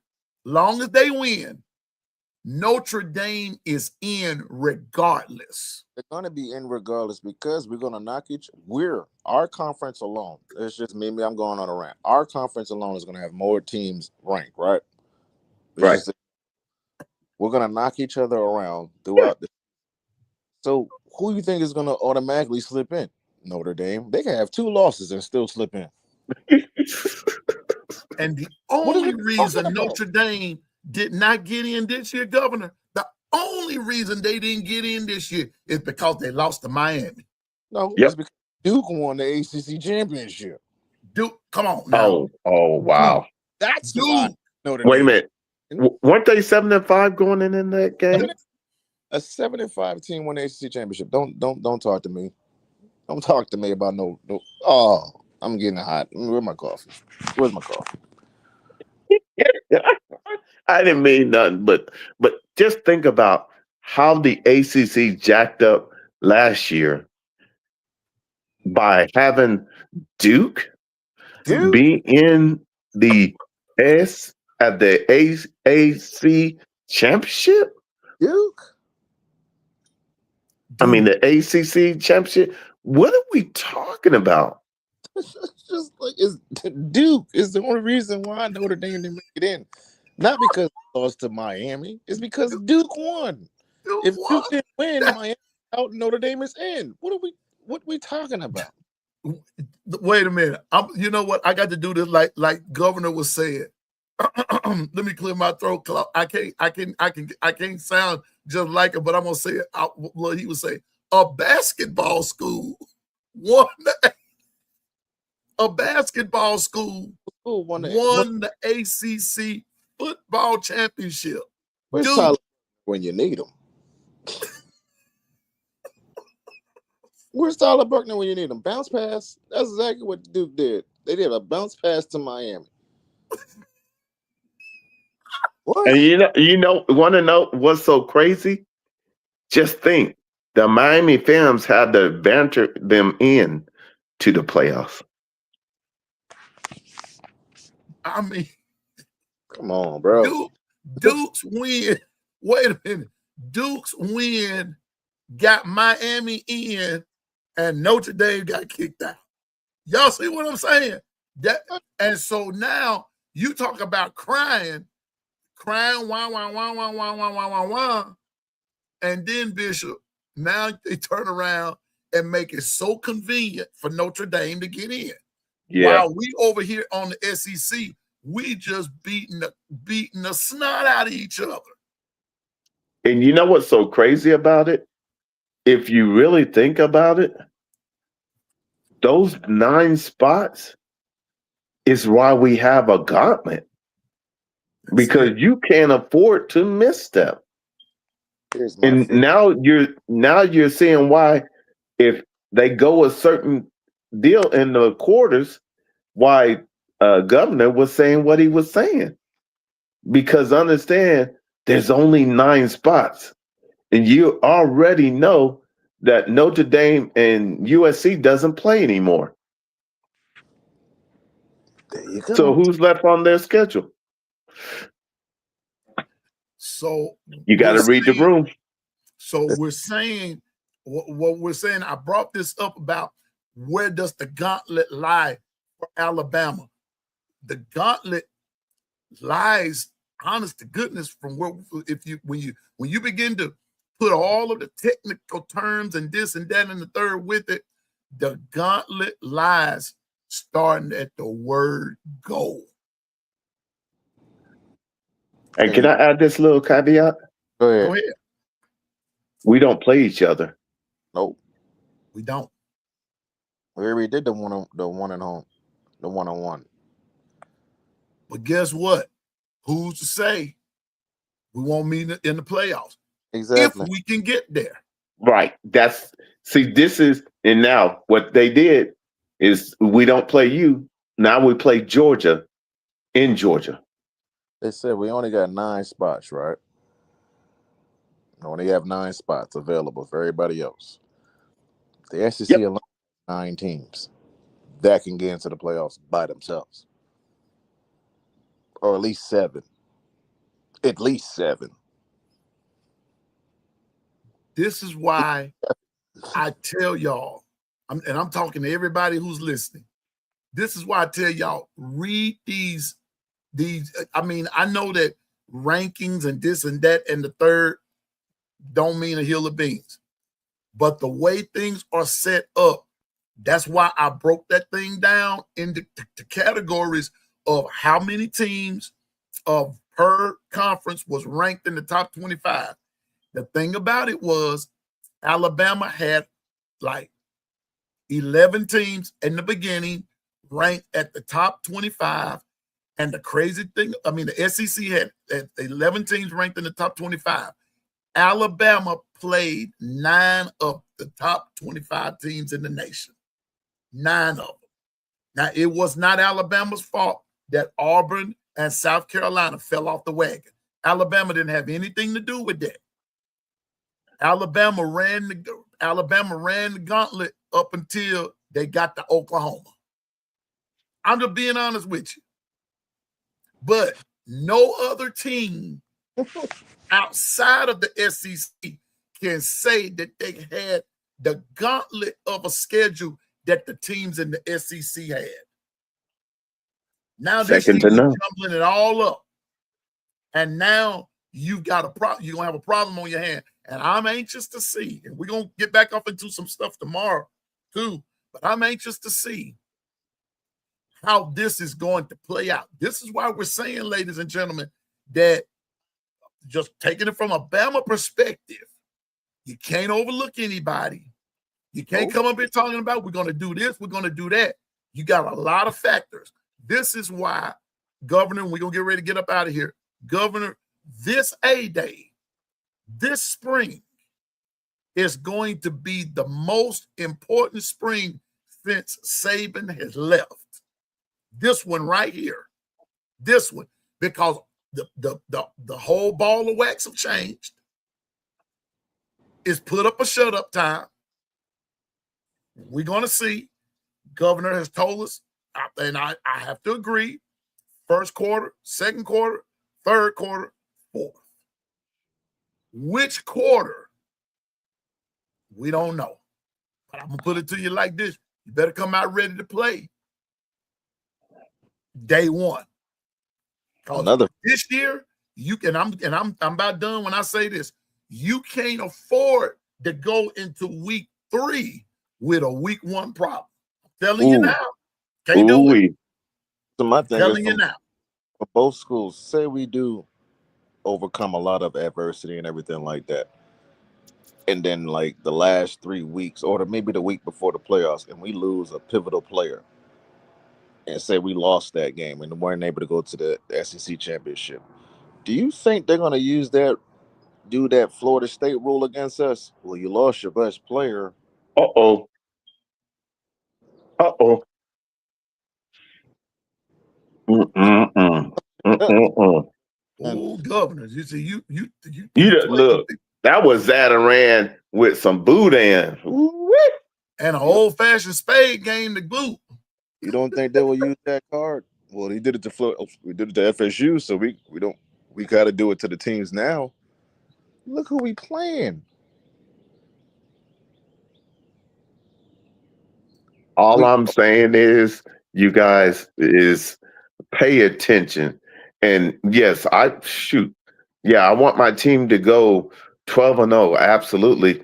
But the reality of it is they better take care of what they need to take care of now and establish what's necessary to win 12. That's what I want to see. I want to make sure you're not still saying, well, we run the ball enough. We ran it for 19 times. in a 60-minute game. Wait a minute. How many quarters is it? It's 4 quarters, right? 4 quarters, 60 minutes. You only ran the ball 19 times. Come on, bro. That's just bad. That's bad. That's barely four rushes attempt per quarter. Negative 4 yards. And then see, when you start using that as a premise, now when you watch games, if you see them getting above 21, now that's bare minimum. You got to do at least bare minimum 21. And even that's still low because you still got 4 quarters. That means that's only five rushing attempts per quarter with 1 to grow on.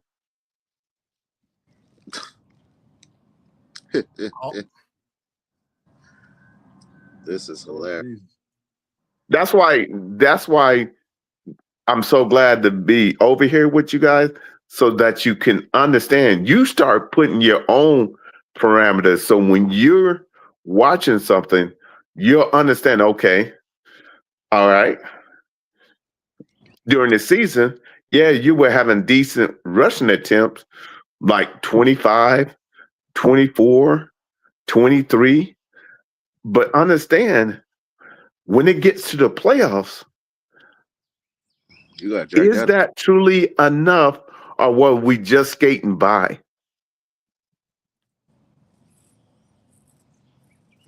Just saying, man, it's and leaning too heavily on our defense. The SEC might not have enough players. Uh-oh. And I'm talking about as a whole. I ain't even talking about Bama. I'm just talking about as a whole. Oh, yeah. I know what you meant. Years. So that's why when I say the bare minimum, both teams have to go 10-2. Bare minimum. If you want to go to the playoffs, you need to pull off 10 wins. A minimum. And that might, if you go 10-2, you still might not make it. Exactly. And just think, and as we get ready to close out, just think, Governor, what if they expand the field to 24 teams? Then there's no point of championship games at the end of the year. Yeah. And you know what you're going to have?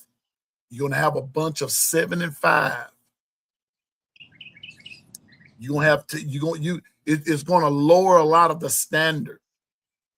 But I don't think that, like they were saying yesterday, I don't think that they're going to ever up it to 24. But then again, who knows?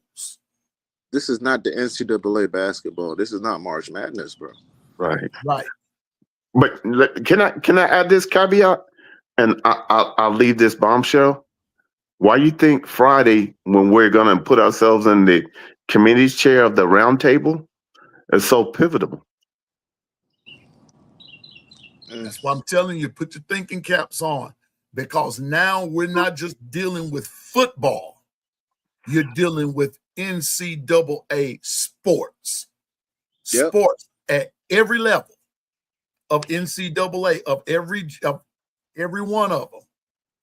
And so Friday is going to be a fire show for real. We're going to pretend that we're sitting at 1600 Pennsylvania Avenue and we're having a talk with all those guys, that we're in that room. You know, we've been invited to that meeting, to that roundtable discussion that they're going to have concerning the state of college sports, not just college football, college sports. I tell you what, you better put y'all better put a word out. Tell all the content creators they're gonna want to be on this show. And Diane, the top 3 worries, the top 3 concerns I have in 2026 is coaching. I said that years ago. Years ago. Coaching, and coaching. The reason why is they have to now prepare our guys to be mentally tough and understanding the game. You can't come out in the first quarter trying to rip somebody's head off, and then you might risk yourself ending your season. We don't have bodies like that. Our team is very, very young. We don't have bodies like that to just be going out here trying to take somebody's head off. Yep. And you lose 2 or 3 guys in the first quarter, we might lose 6 games. Come on now. That's the reality. And why do you think we keep, I keep iterating, competitive depth is what gets you to the playoffs and wins the natty.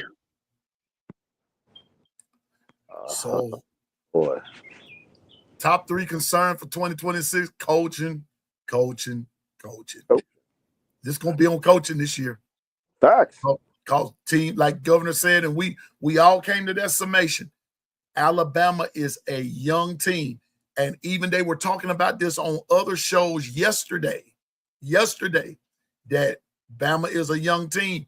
Now, some people are already, and I still believe Bama's going to be surprisingly good, but next year is what some people are hanging their hats on.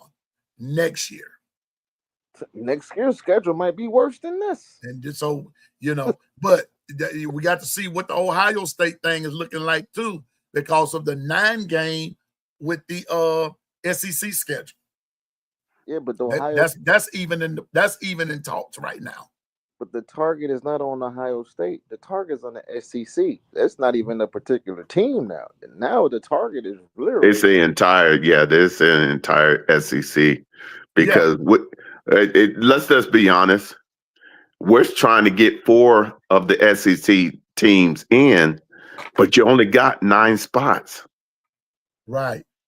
Well, the only reason I brought up Ohio State is because Alabama is owned to play Ohio State in the regular season.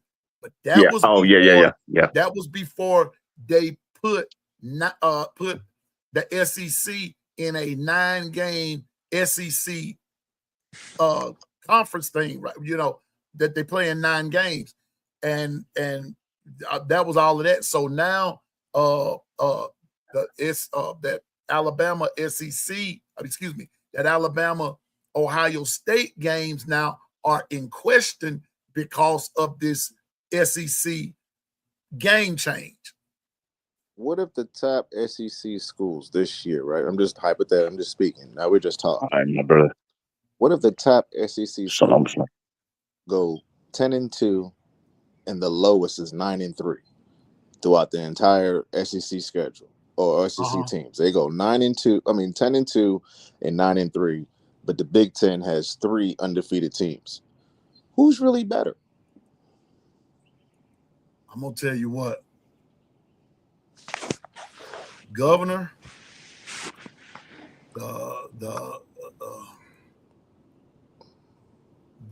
the plot thickens, sir. It's a lot of questions, lots of questions, but they're only going to be answered on the field, and we'll see. We'll see. So anyway, Hold on, I can't hear you, P. I'll be right back. Let me try to jump in and jump back out. okay.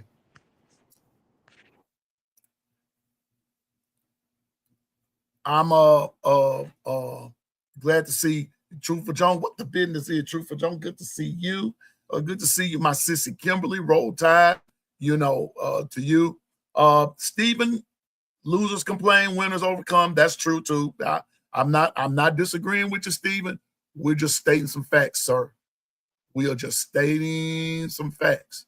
Governor, can you hear me? Yeah, I got you. Okay. We're just stating some facts of this is where we are now.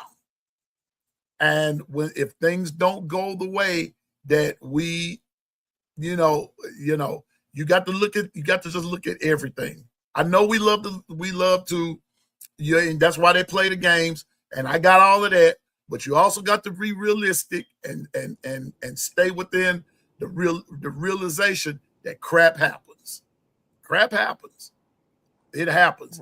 And so Bishop is still saying, and what Governor is also saying, coaching, competitive depth. Alabama's a young team this year. We're a young team. Might be experienced in some areas, but Alabama's going to be young. How will that maturization look? How will they mature? Well, we're going to see this spring.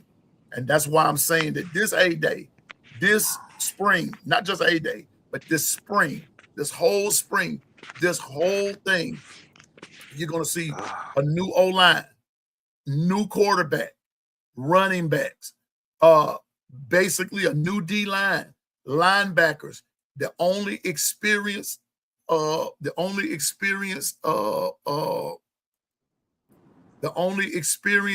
group that you're really going to have coming back are the DBs.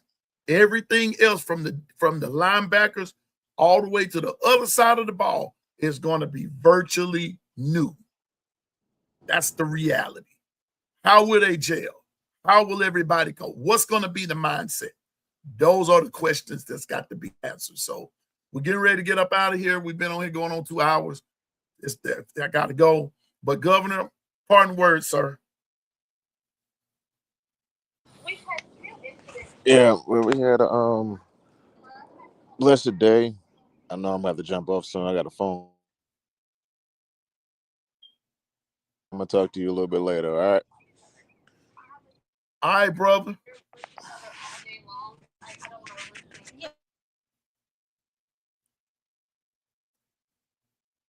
Governor, you out?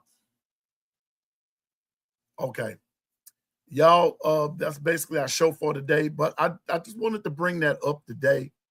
I just wanted everybody to understand that we got a lot going on right about now. Yes, we have a lot to look forward to. But ladies and gentlemen, this is going to be an important year for the Alabama Crimson Tide. Now, tomorrow we're going to be going back through. We're going to be. I want to know Wednesday. We're going to be doing that. Tomorrow's y'all's day. We're going to be doing. I'm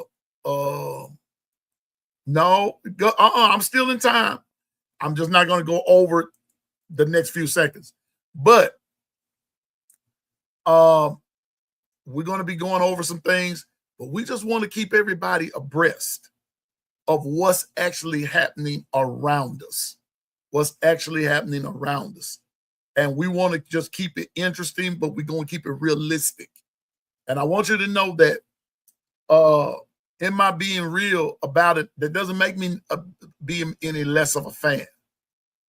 Yes, my expectations are still high, and they're going to always be high. But I'm also going to have to extend some grace in some areas because we got some things that's going against us. And this 9-game SEC schedule, ladies and gentlemen, is going to, just saying now.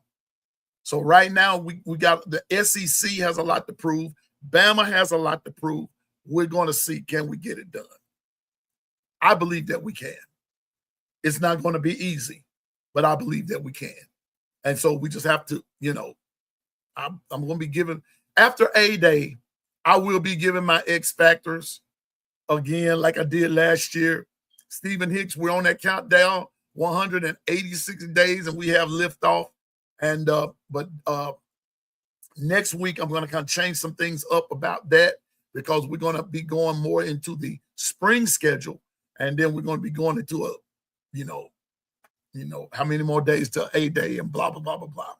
So speaking of A-Day, we all know that it's April the 11th, but some more information will be forthcoming soon about the format of A-Day, and then we'll know exactly how. For those of us that are going to be coming to A-Day, we're going to be all meeting there. We'll tell where we meet up and blah blah blah blah blah, and this, that, and the third. Hopefully, we get a chance to. A lot of us get a chance to go. Hopefully, they open up the zone. Now, I'm telling you now, if they open up the zone, you're going to be responsible for your own getting in there. But I hope and I pray to meet everybody that will just meet us there and everything. If they open it up like they did last year, I had a good time meeting with Susan and meeting with Bino, and I know Dwight was there, but we just never could connect up with him and everything. So, but this year, I hope and pray that things be a little different, and we just make sure that we all be there. Yeah, if KB come, oh man, it's gonna be cool then, man. KB be there. They play a scrimmage, so all of this is in the works. And so I hit them up yesterday, and they said that just have to go to rolltide.com to get the rest of they're finalizing everything now. So we'll know something within the next few days. And just like I always do, I'm going to put that information out to you, and then we're just going to go from there. But howbeit, until then, we're just going to be doing the doggone thing right there. Truthful Jones, I hope to be there as well. I hope to see you, my producer Dwight, others that may be coming. And we just going to have a wang dang doodle. That's what we're going to have. All right. So that's our show for today, ladies and gentlemen. Thank you to Governor. Thank you to Bishop, Twister, Coach Carl. Let's keep Coach Carl in prayer. His wife, his family, just keep them in prayer. And that God will see them through what their health challenges that they're facing right now. And so let's just continue to pray for them. Thankful for the Lord has done for Michelle Cochran, and we're going to continue to pray for them. And we're praying for everybody. We're not just talking about football, but we talk faith as well. And so we just believe God for all things. Also, just remember, stay focused, drive, and go forward in the name of the Lord. And remember, you can do all things through Christ that gives you strength. I promise you that you can. So with that being said, this kitchen is big enough for everybody to cook in and for everybody to get something to eat. So that's what the point, that's what the big picture is. Hey, just do the doggone thing.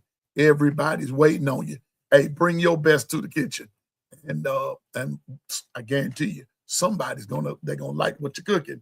So with that being said, hey, piano man don't know everything. I just know what I'm talking about. So again, on behalf of Governor, Bishop, Twister, Coach Carl, all of the others that make up the Gumbo Chefs, all of the 401k crew, the No Mercy crew, Stephen Hicks and the Voices of No Mercy, OG Gill, all those guys in the No Mercy crew, the drinking crew, the Don't Give a Piss crew, the crew of crews, everybody. Thank you for coming. It was a great show today. And we're going to come back tomorrow with, guess what? We Want to Know Wednesday. So everybody have a great day. Again, a shout out to Clinton Lamb, Zach Pitcher Gaming, Justin Riley, all them cats over there at Bama Standard. Coach Sean. Hey, salute Coach Sean. I ain't talked to you in a while, bro. Hey, man, we got to catch up, big dog. We got to catch up. Coach Sean, Coach Carl, DSGB 84, the final whistle, Coach Al, Ty Hayes, B Sharpshooters, Sports Talk. Yeah, my brother, K Kangaroo Black, Ted's an SEC season, Jonathan Lewis and Coach Carl over there at T-Town Media. Jan 716, Jake Merrill. Hadn't seen you in a minute, brother. Hope you're listening. Hey, man, we love you over here, brother. To you and Jance. Spody Shawty, Stephen M. Smith, the man that knows that he knows some stuff. That's right, Hall of Fame Jason. All those cats over there at Tide 100.9, Ryan Fowler, Miller's Edge, all those guys, the locker room, all those guys, Gary Harris, Wyatt Fulton, all those guys at Tide 100.9. Our dog, Kyle Henderson, way offside, LaQuasia, all of the Bam Dam Sports, Icebox, all those guys, Spencer, Tight Sports, and just everybody. Shout out. Keep doing the doggone thing and watch stuff get better. Hey, a lot of content out there to be listened to, a lot of content creators to support. Find somebody, support them, and let's take this thing on higher, all right? And Dwight, I ain't studying Dwight. He always over there in Tuscaloosa talking about, I'm gonna be there on Friday. Don't get over there. Well, he from Tuscaloosa, so I ain't worried about Dwight. He gonna be all right. But anyway, y'all, that's our show for today. Thank you for coming. Thank you for everybody in the chat. Listen, the kitchen is closed. The chefs have gone for the day. Gumbo has been served. And Piano Man is out. Everybody have a good day. We will see you tomorrow, the Lord willing, and the creek don't rise. Roll Tide, everybody, and y'all have a great day. We'll see you soon.